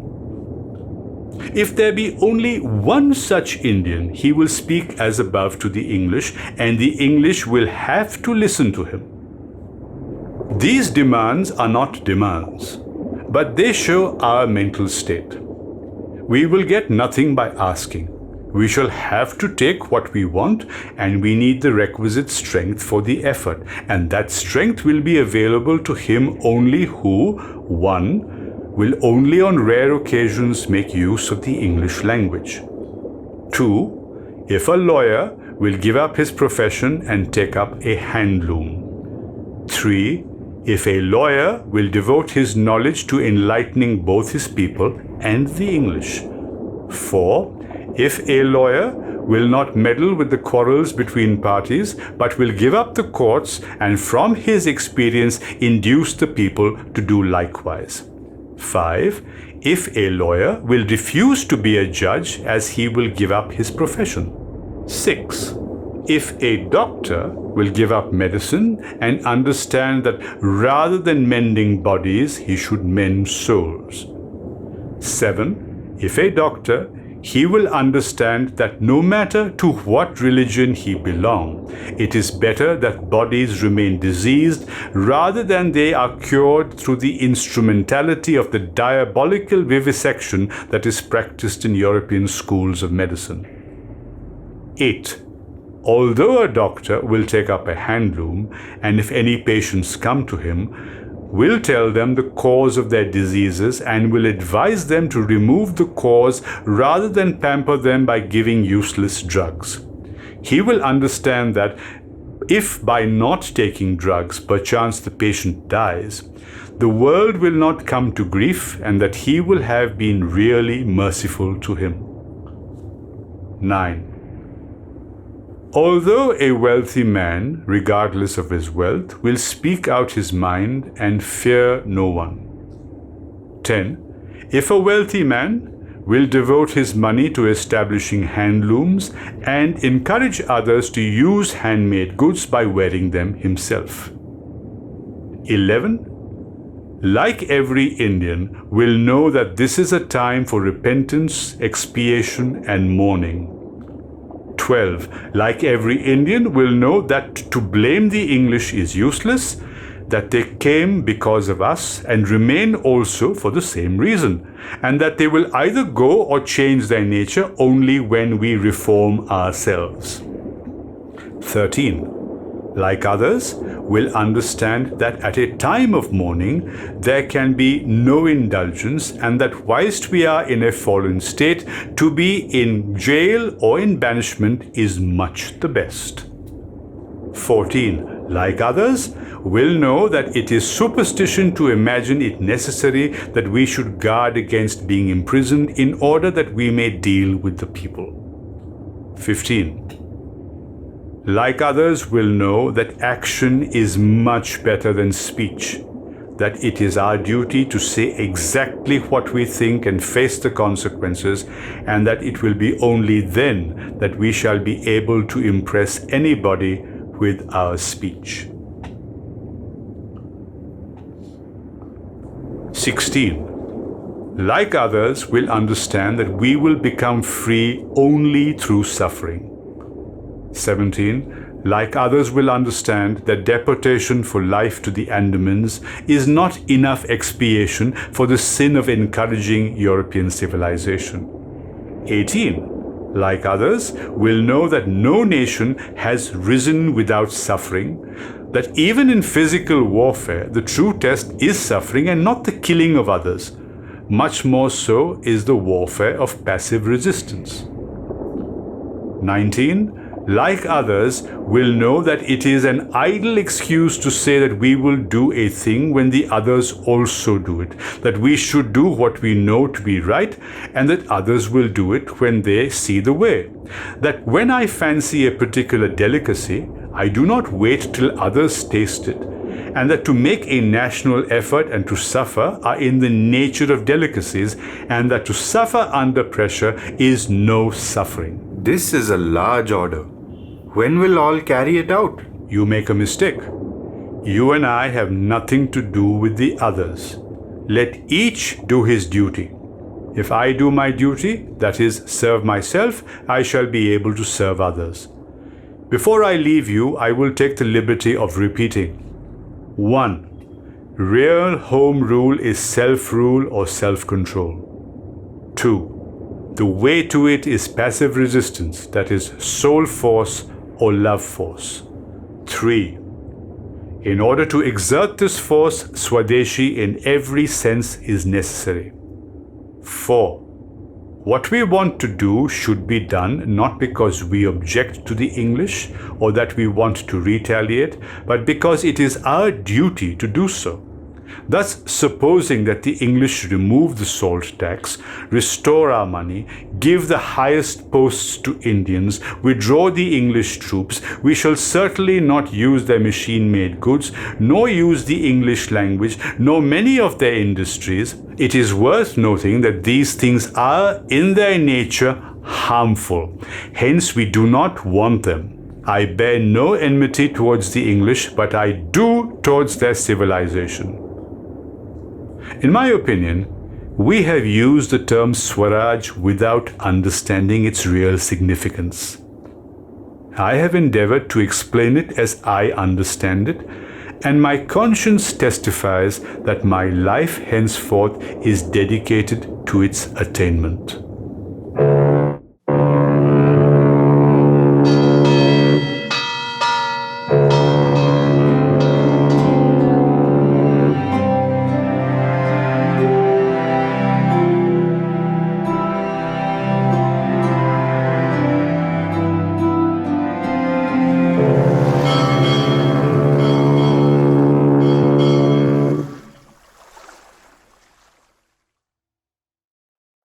You have been listening to Hind Swaraj, written by Mohandas Karamchand Gandhi, an oral cinematic experience. Narrated by Ranjan Kamath, editor. Rishabh Kamath as Reader 1. Ahan Kamath as Reader 2. Produced by Ahan Kamath for the C Positive Foundation.